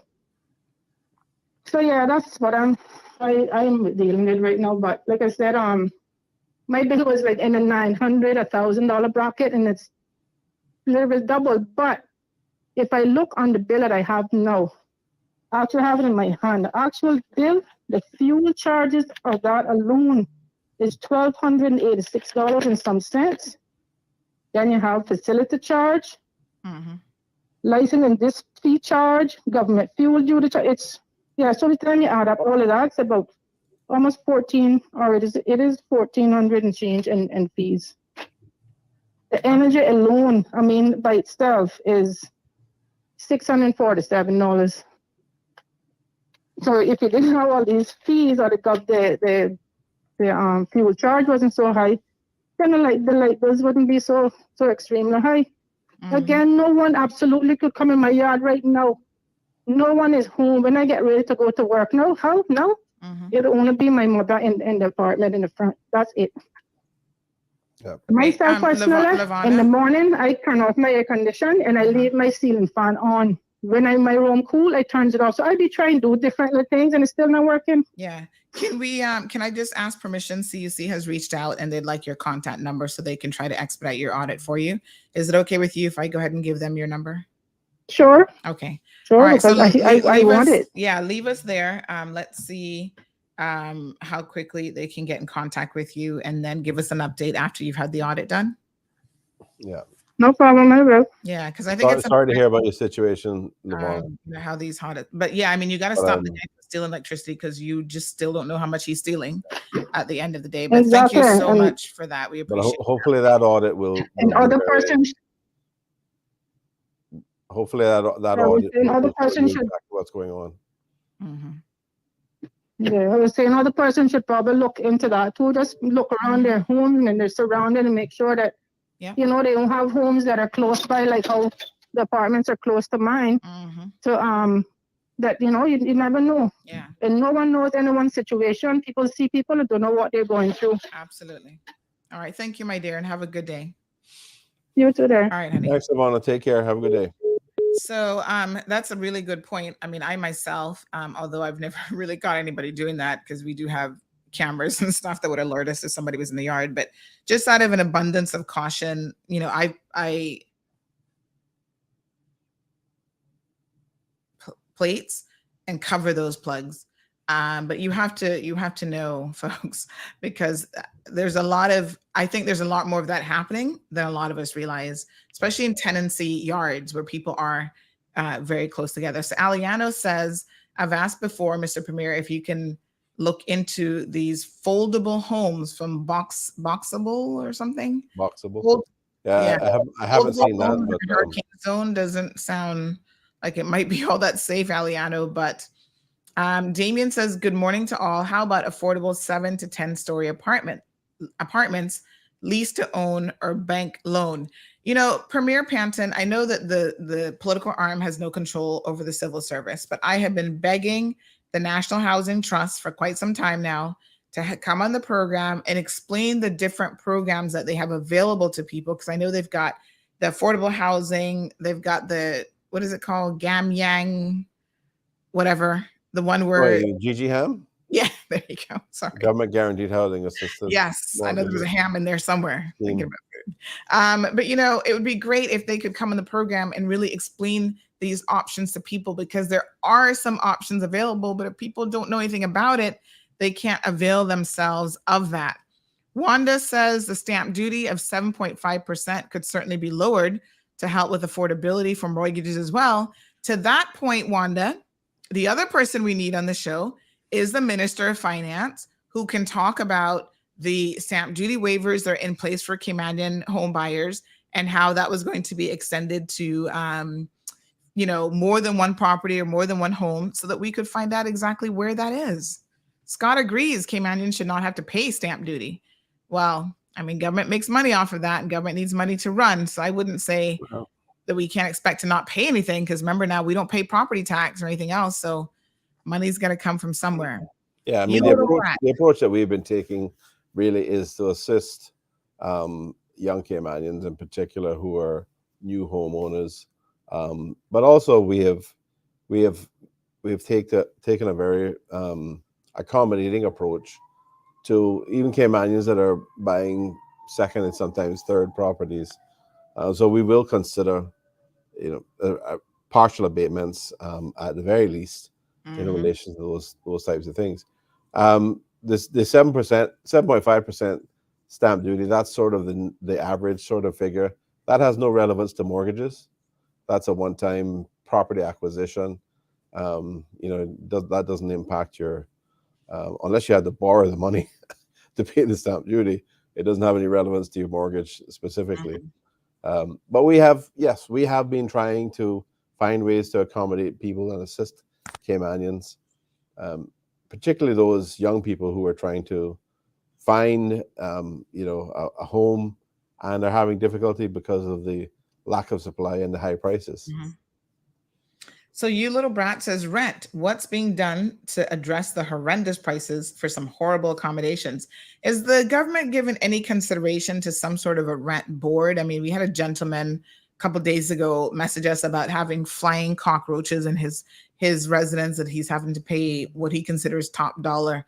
There seems like some people will have zero standards when it comes to, there was a mother who sent me a video of water, I mean, literally when it's raining, pouring down on her bed where she has a disabled child having to live.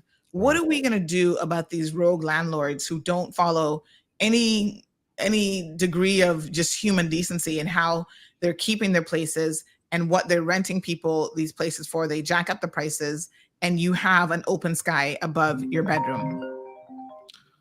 Well, I do think that, personally, I do think that we have to look at the landlord and tenants law to update that to ensure that we have certain sort of minimum standards, because it is getting ridiculous. We've talked about this on this program before.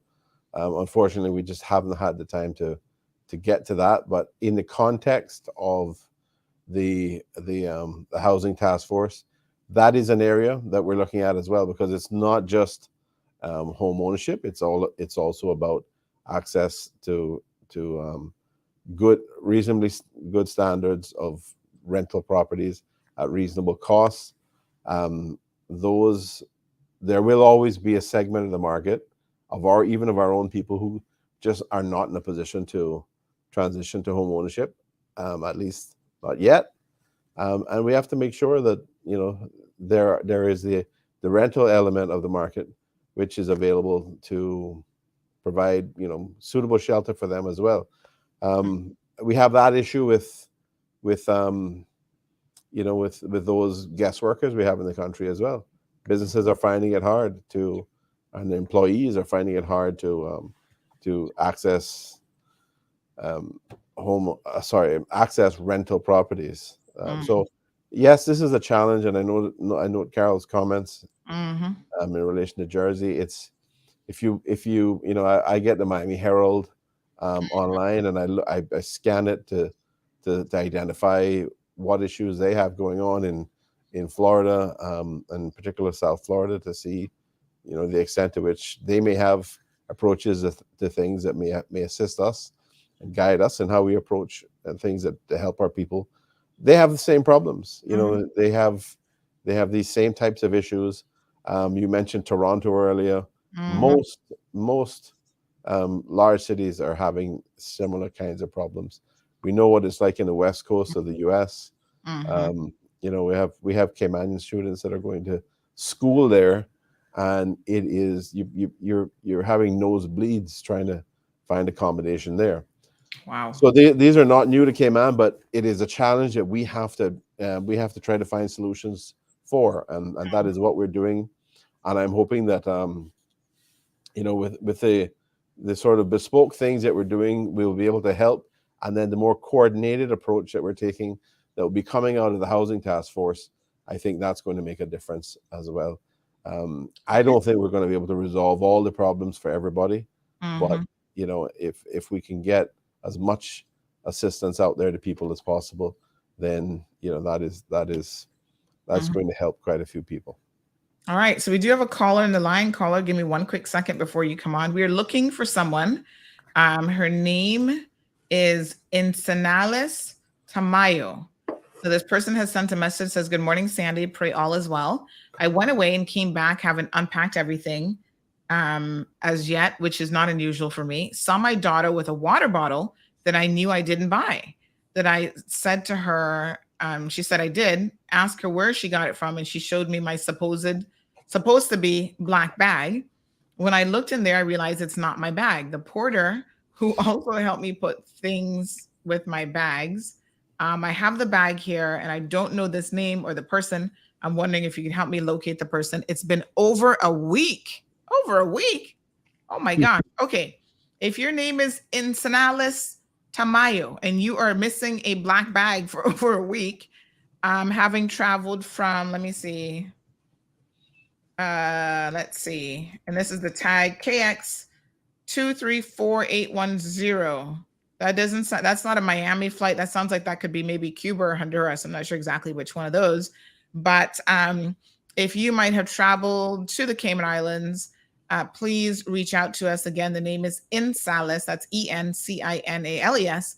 Tamayo, TAMAO. Your bag has been sitting in somebody else's house for over a week, and we would love to be able to reunite you with said bag. All right, we'll post it up on our community page as well. CMR Cayman, please like it on Facebook so that you can ensure that these are the types of messages and notifications that you get. Caller, good morning. Good morning, and good morning to the Premier. Sir, how keeping? Good morning. Just a question here. Sir, immigration, insurance problems, and our seamen, the recognition. This is Charlie, still on the seamen situation. Just a minute. Mr. Premier, immigration. Years ago when you were young, but I was still old, somebody wanted to add themselves to our population. They had to begin, I guess, by notifying the entire country via our local newspapers that they were seeking citizenship. That flew out of the window. That practice flew out of the window, sir. I think I know why, but because I think I know doesn't mean that is what pertains. And I know as a Caymanian, I mean, you're a man in power, the Premier. As a local Caymanian, when I see and hear and have to understand that XYZ, Tom, Dick, Harry has now become a Caymanian by writ, it upsets me because there's 25 children, 4 or 5 grandchildren coming on the same bus, positioning themselves in the community, and they are Caymanians and they are drawing benefits. Just throwing that in there. Now, sir, the other situation I want to mention is that of insurance. In my mind, medical insurance concerning and affecting our elderly. Up to last night, somebody is telling me a horror story. They can't get the medication. So look into that for me, please. And for them, so I can sleep. Thank you. That's all for today, sir. Thank you. All right, appreciate it. All right, folks. Thank you guys so much for the calls and the comments. Still lots more coming in. A lot of people are trying to get access to the Premier by way of questions. So we'll try to work through those. El Ray says, good morning, Mr. Premier. Can you speak on Mr. Kennett's news release indicating that cruise tourism will be down by 25% due to the larger cruise ships not stopping in Cayman? What is the plan to deal with the shortfall? And does this mean government will be looking to resume cruise berthing plans? Thank you. Okay. In relation to that one, the indication, as I understand it, is that cruise tourism may be down somewhere between 15 and 20, maybe 20, as much as 25%. But Obviously, that's a projection. We'll see what happens. Usually, it tends to be less of a shortfall than that. But the reality is that the people of the country, I think, have been very clear that they do not want to have a cruise berthing facility with dredging, associated with dredging and piers in the harbor. And this government has no intention of pursuing anything like that. I do believe that we need to work with the cruise lines for better value coming from the cruise visitors or the visits by the cruise lines. Too often it seems to me that there's more value associated going to the cruise lines themselves than actually benefits the Cayman economy and Caymanian operators and Caymanians who are working in those businesses. So we're looking to strategies to improve the return for or from cruise operations. There's also a reality as well that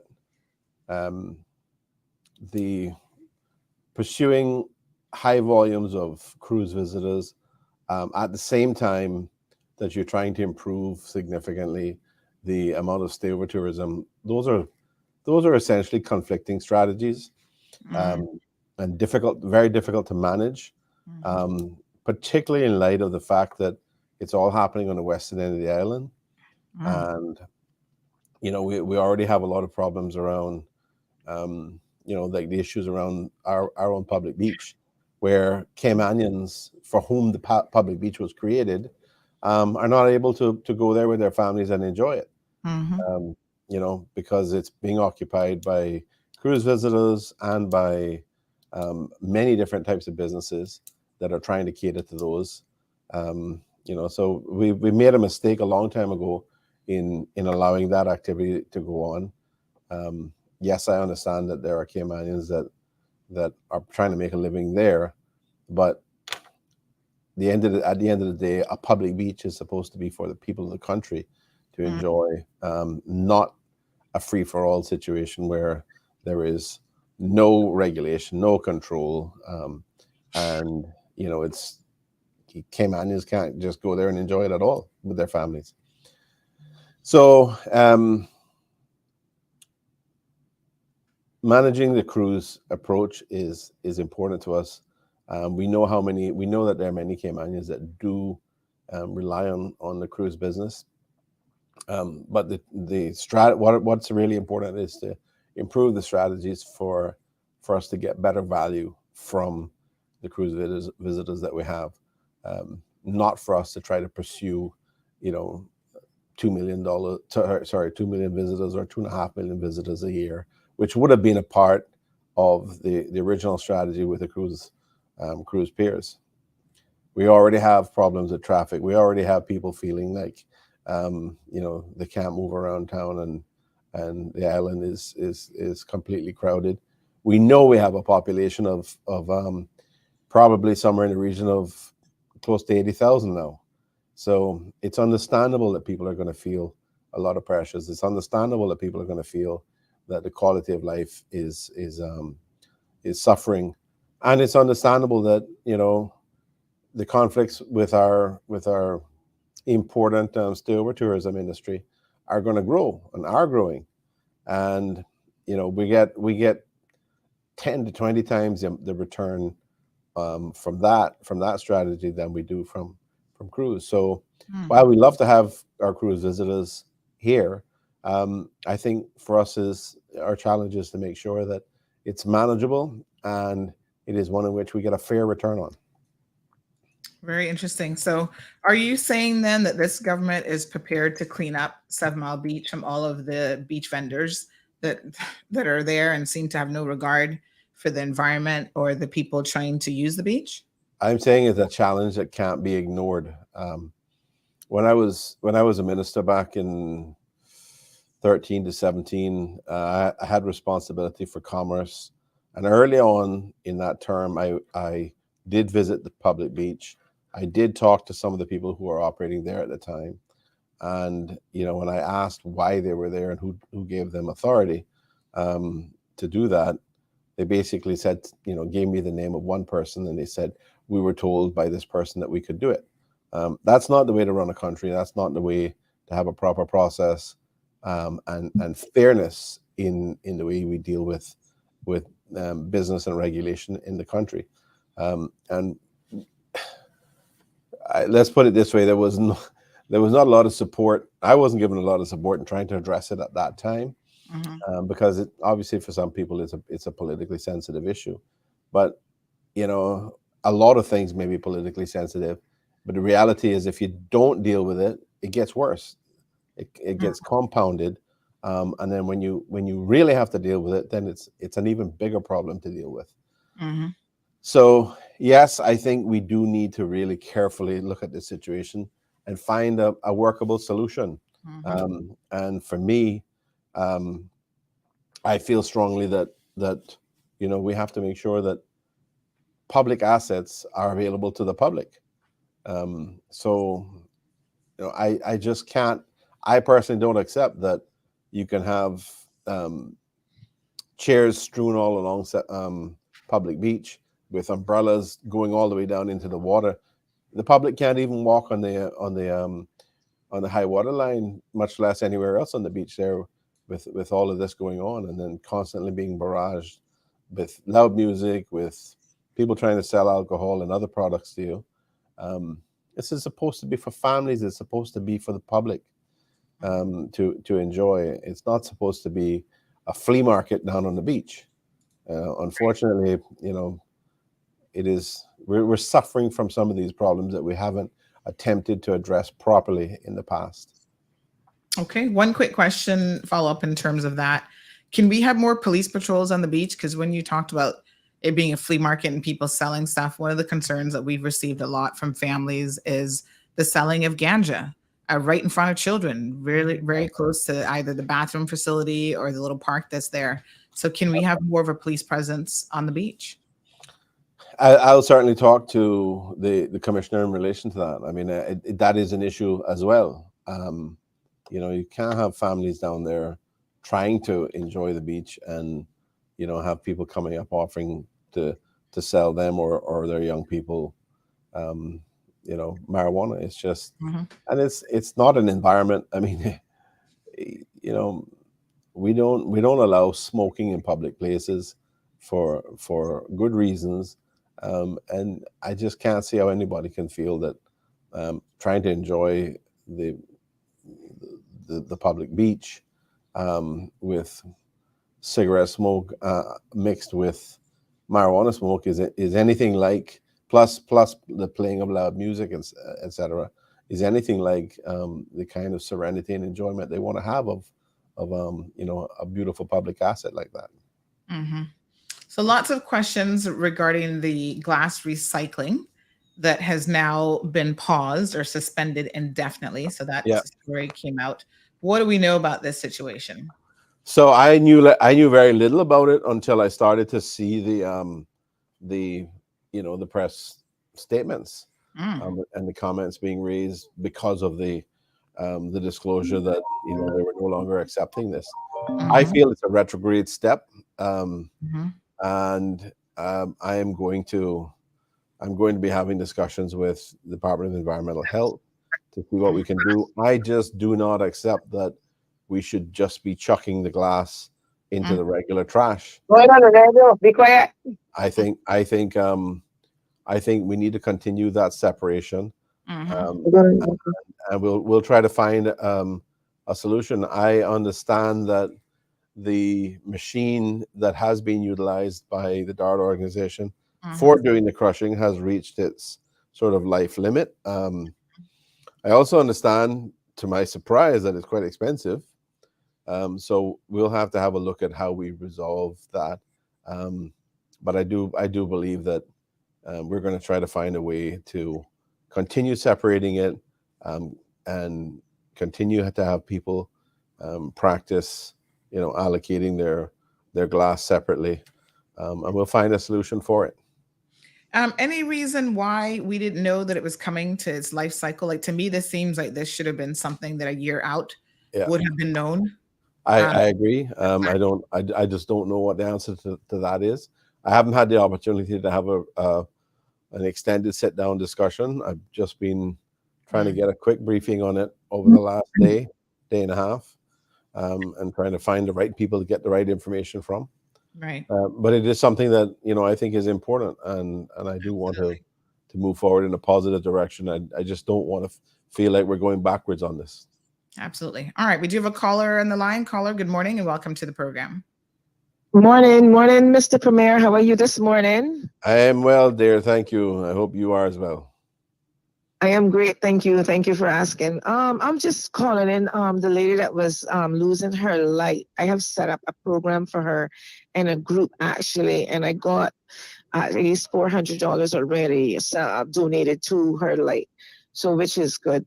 And I'm gonna keep going. At least she can get it down until she get it to at least $500 to $600. So if anyone wants to donate even $25, I've been putting $25 on her account because she has 2 elderly people that she's taking care of, plus herself.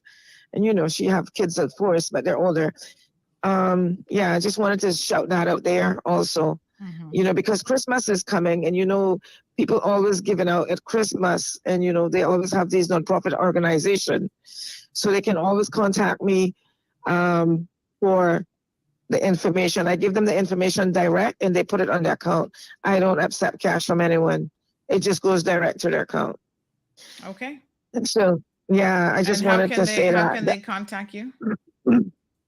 917-4791, and then I'll WhatsApp the CUC number and the account number, and everything is set up, and they just go online and do a quick pay, or they can go to the gas station.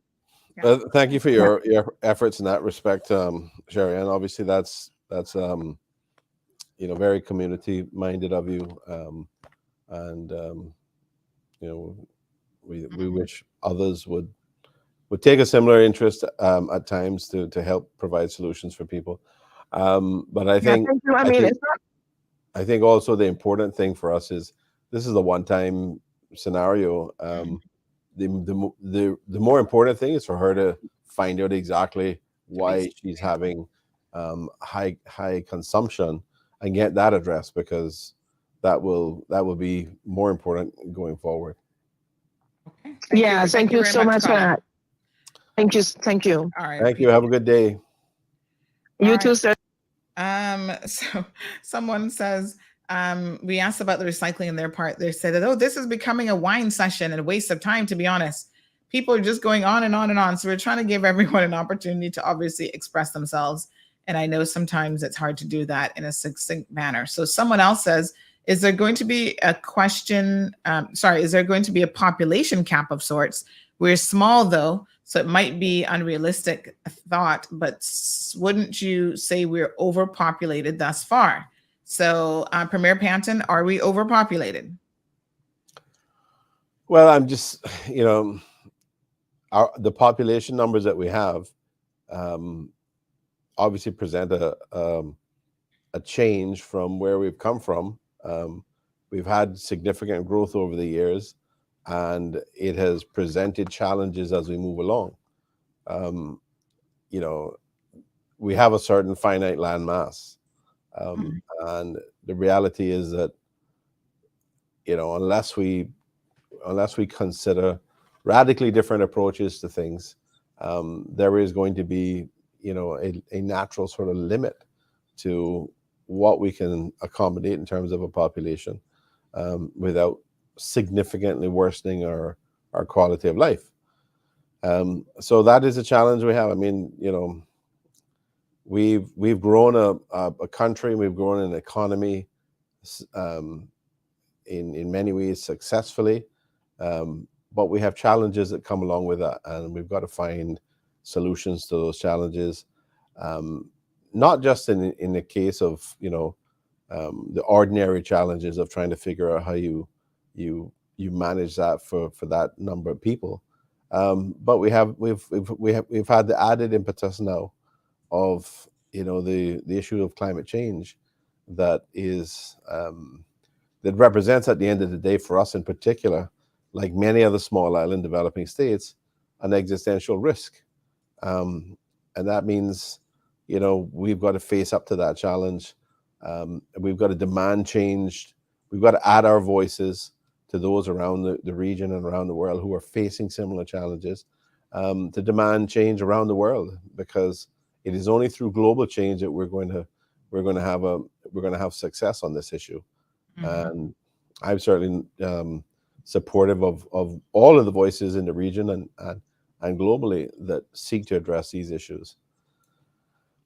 Okay. What are your thoughts? We've had someone send in a comment about maybe it's time to put laws in place for large developers to also build affordable homes for middle or lower income residents. It's one of those things that we hear a lot, where people are wanting government to encroach on small business or just businesses in general. What are your thoughts on trying to tell a developer what type of things they should develop? Homes. Well, I mean, at the end of the day, you can have a discussion and you can consider incentives and strategies, but what you can't do is to make demands on things that aren't financially viable, because if it gets to that point, then nobody's going to do it, and then it's entirely on the base. It's entirely then left to the government to make these. Provide these sort of services and facilities. We've had developers here already over the years who have, like the Frank Hall Group as an example, who have been building affordable homes for many, many, many Caymanians. I have many of them in my constituency. There are many other constituencies that have them as well.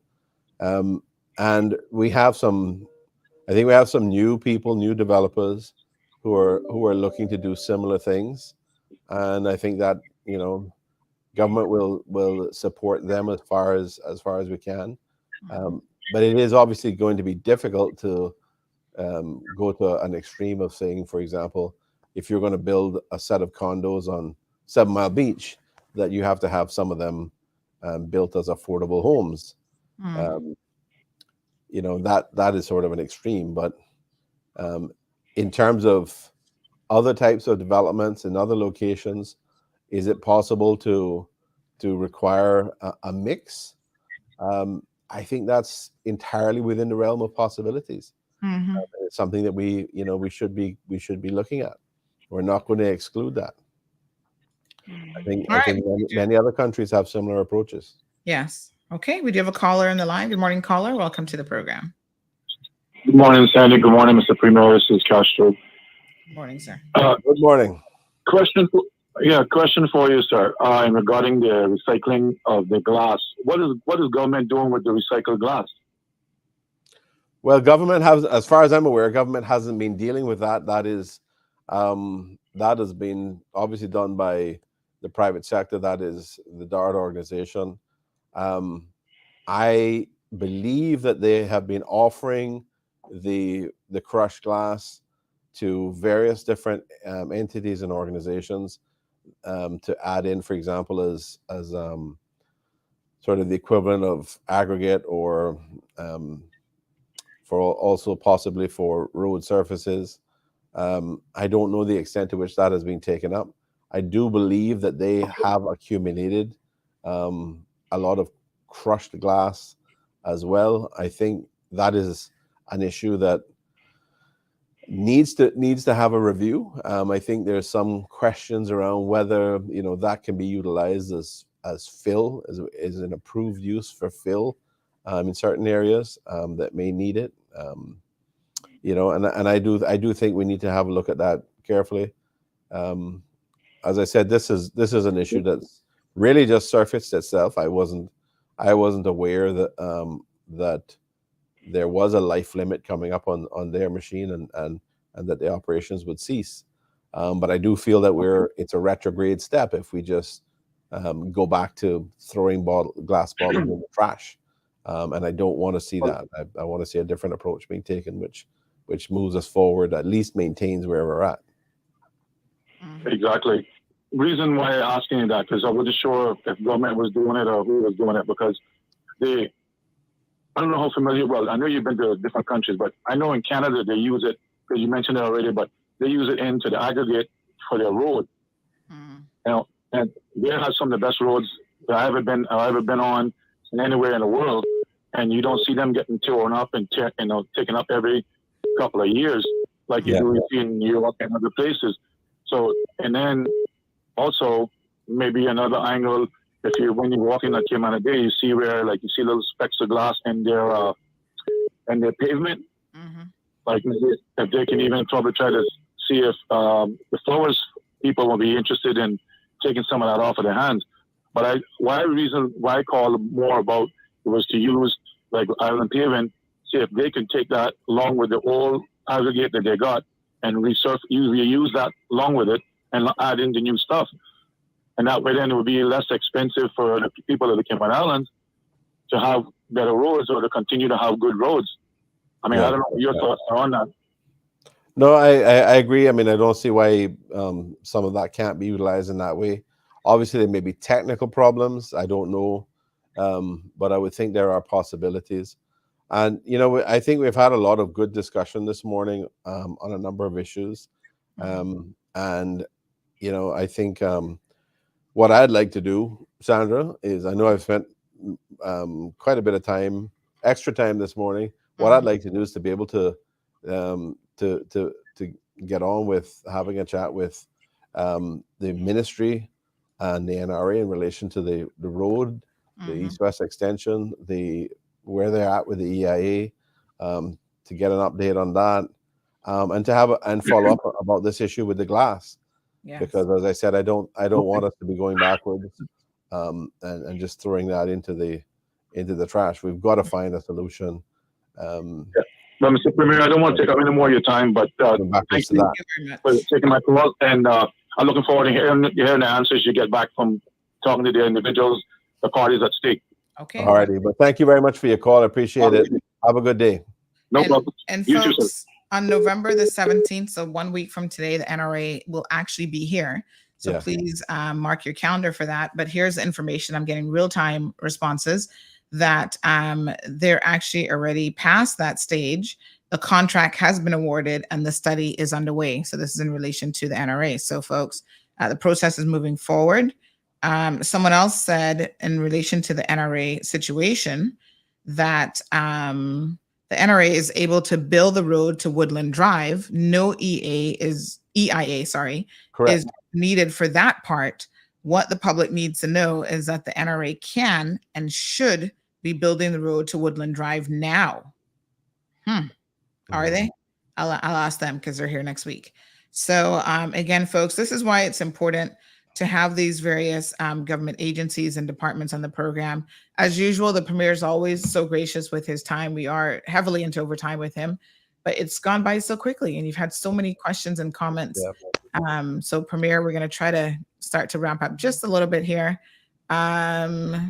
So Gabby says, I understand that planning will approve certain types of container homes, but they have to be able to withhold hurricane force winds. So I guess they must be placed on a foundation. So of course, I mean, we wouldn't want homes that are not safe for people to live in, especially given where we are geographically located.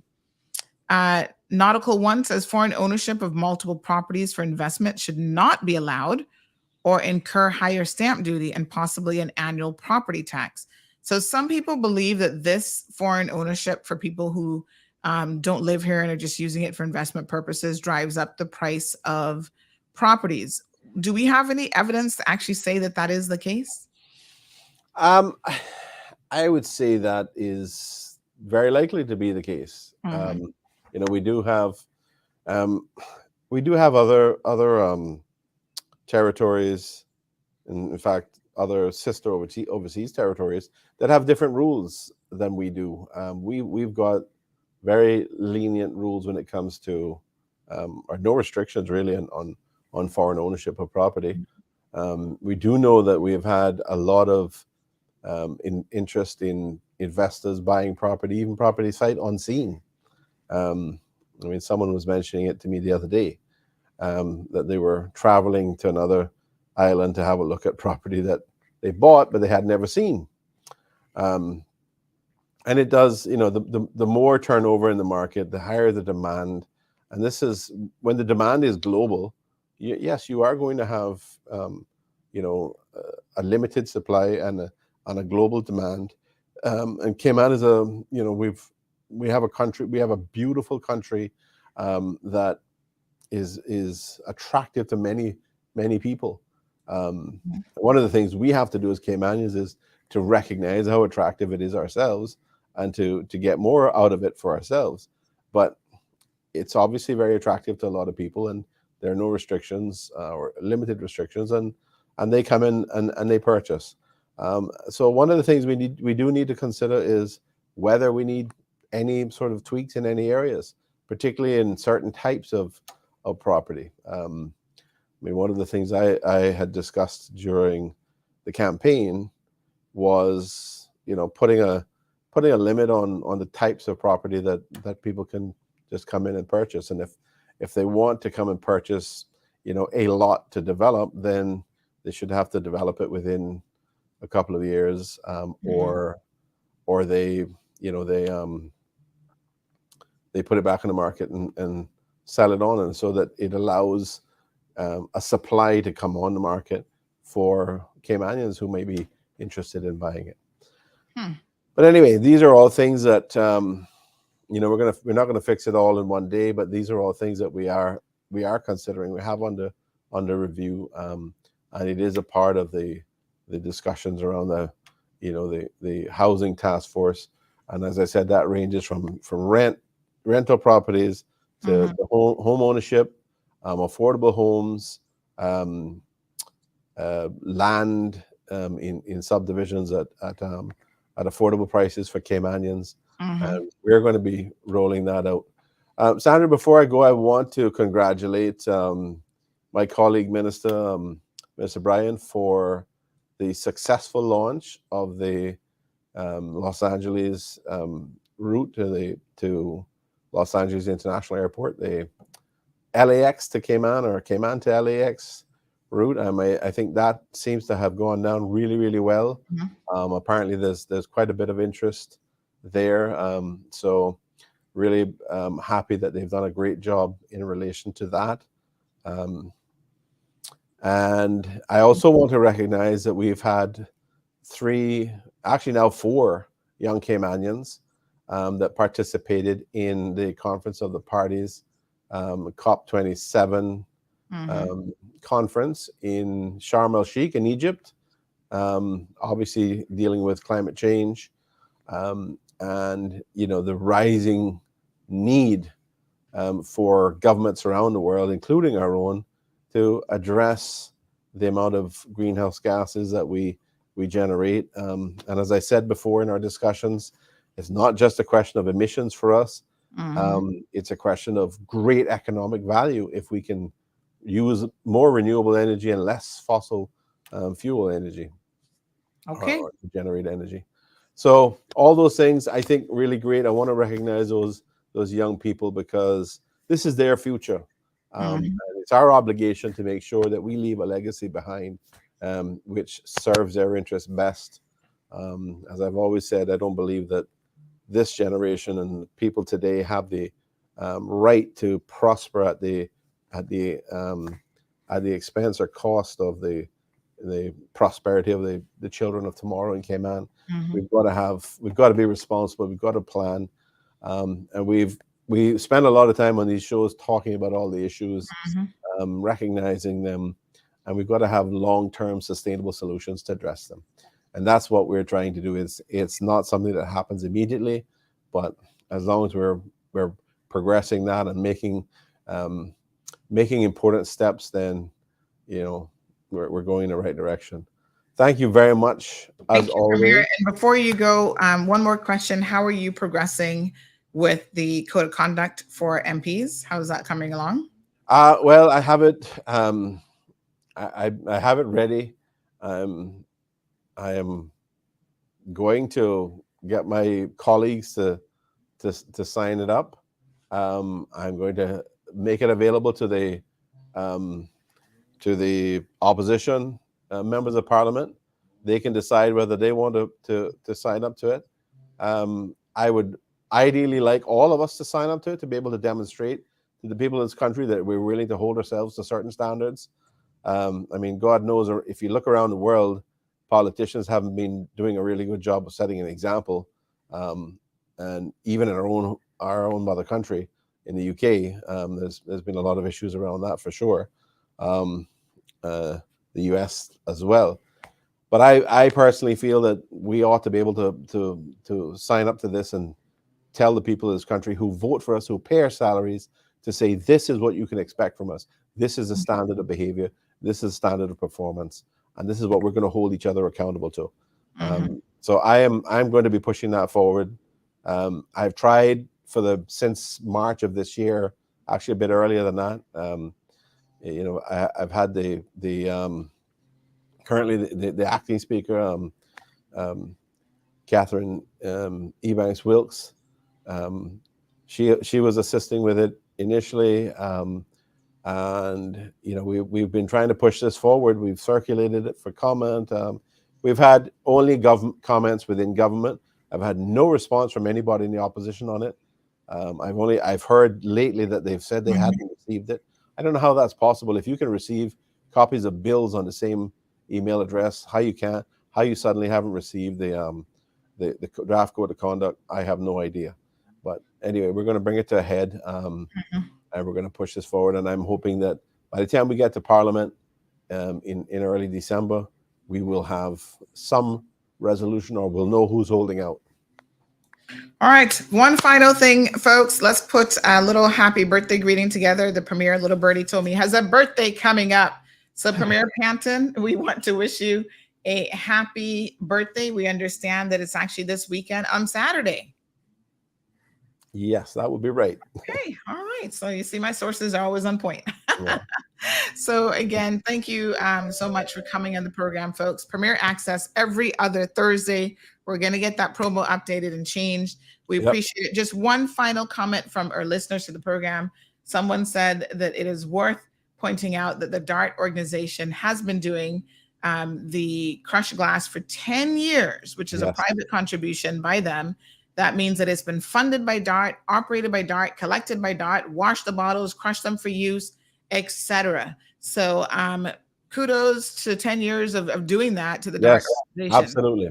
Yeah, absolutely. They deserve recognition for that. And, I think it's up to us to make sure that we go forward rather than backwards now, and continue to do this and address it. Wonderful. All right. Thank you, Premier Panton. Have a good day. Thank you, Sandra, as always. And I want to wish everybody in the Cayman Islands and all those who are in different places. I saw the Bahamas. I saw different places in the US, Jamaica. Miami, yes. So everybody have a great day. Take care. God bless. And we'll talk again soon. All the best. All right. Wonderful. Thank you so much, folks, for tuning in. Another very, very busy show. I can't believe where the week has gone. Tomorrow's already Friday. Make sure you tune in tomorrow. We'll have another fabulous show for you. Stay tuned now for your news headlines from Kevin Watler.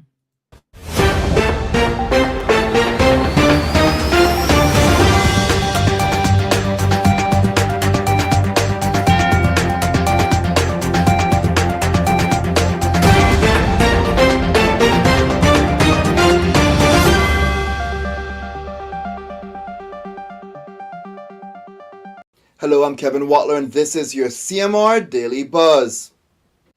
Another robbery is under investigation. Just after 8:30 Wednesday, two masked men robbed Latin Taste restaurant located at the junction of Shedden Road and Mary Street in Georgetown. The pair had hoodies and both appeared to have been armed with handguns. The men pointed the handguns at the employees and demanded cash. They made off on foot in the direction of Tigger Street with a quantity of cash. Police are trying to locate two 14-year-old teenage girls. Kimora Smith and Jasmine Ebanks haven't returned home since Monday. Jasmine is the same runaway teen from a few weeks ago. If you know their whereabouts, you are asked to contact police. Government published the Gambling Amendment Bill 2022 and Proceeds of Crime Act Amendment Schedule 1 Order 2022. The bills are now in the period of public consultation and are due to be debated at the next sitting of Parliament, which is expected to be in December. The legislation related to illegal gambling is proposed to be amended in line with government's efforts to foster safer communities. The National Drug Council has launched its second annual Healthy Bodies, Healthy Minds virtual campaign for the month of November. The campaign was developed from a need to reach our youngest citizens with important information about how to develop healthy habits. Now for your CMR weather update, it's brought to you by WG Charters. Sunrise at 6:30, partly cloudy skies are expected when the temperatures at 85 degrees Fahrenheit and humidity at 66% like the forecast called for. It will feel like it's in the low 90s. Wind southwest at 10 to 15 miles per hour, and then the sun sets at 5:47. At nighttime, the temperature falls to the high 70s. Looking forward, hot days, warm nights with the possibility of brief showers. CMR weather updates are brought to you by WG Charters. They offer private boat trips for a great price, so we encourage you to support them. Stormwatch 2022 is brought to you by Home Gas, your propane experts before, during, and after the storm. Nicole made landfall in the Bahamas and will now quickly move through Florida, bringing hurricane-force winds to a small area in the Palm Beach area and tropical storm-force winds to most of the state. Now, early Friday, the center of Nicole will reach Georgia, and then it will quickly move up the east coast of the United States of America. Now for some regional and international news. Dancehall artist Spice has broken her silence regarding her health condition following numerous speculations over the last week that she suffered complications during surgery in the Dominican Republic. In a post on Instagram, Spice thanks Jesus for saving her life and said she was in a better space today to properly update her fans on her current health situation. Spice denied having a heart attack or being in a coma and said she suffered a damaged hernia that sent her body into sepsis. Republicans were closing in Wednesday on a narrow House majority, while control of the Senate hinged on tight races in a midterm election that defeated expectations of sweeping conservative victories driven by frustration over inflation and President Joe Biden's leadership. In a news conference Wednesday, Biden declared that his Democratic Party had a strong night in the midterm elections. Either party could secure a Senate majority with wins in both Nevada and Arizona, where the races are too early to call. A man has been arrested after eggs were thrown at the king and queen consort during a visit to York. A protester was restrained by police as crowds gathered at the Micklegate Bar, a traditional royal entrance into the city, to greet the couple. The 23-year-old was heard to shout, "This country was built on the blood of slaves," as he was restrained. That's it for now on the Daily Buzz. Thank you for joining me. Please stay safe and God bless.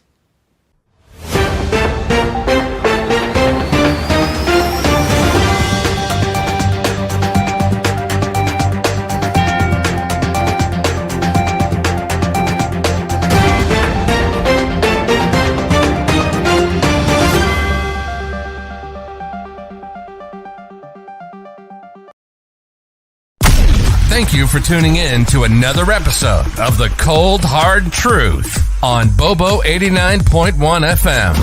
Cayman's #1 talk show is live weekdays from 7:30 a.m. Never miss an episode again. Watch anytime on CMR's Facebook and YouTube channels for the latest show episodes. Don't forget to follow us online on our social media channels and visit CaymanMarlRoad.com for all the latest news and community happenings.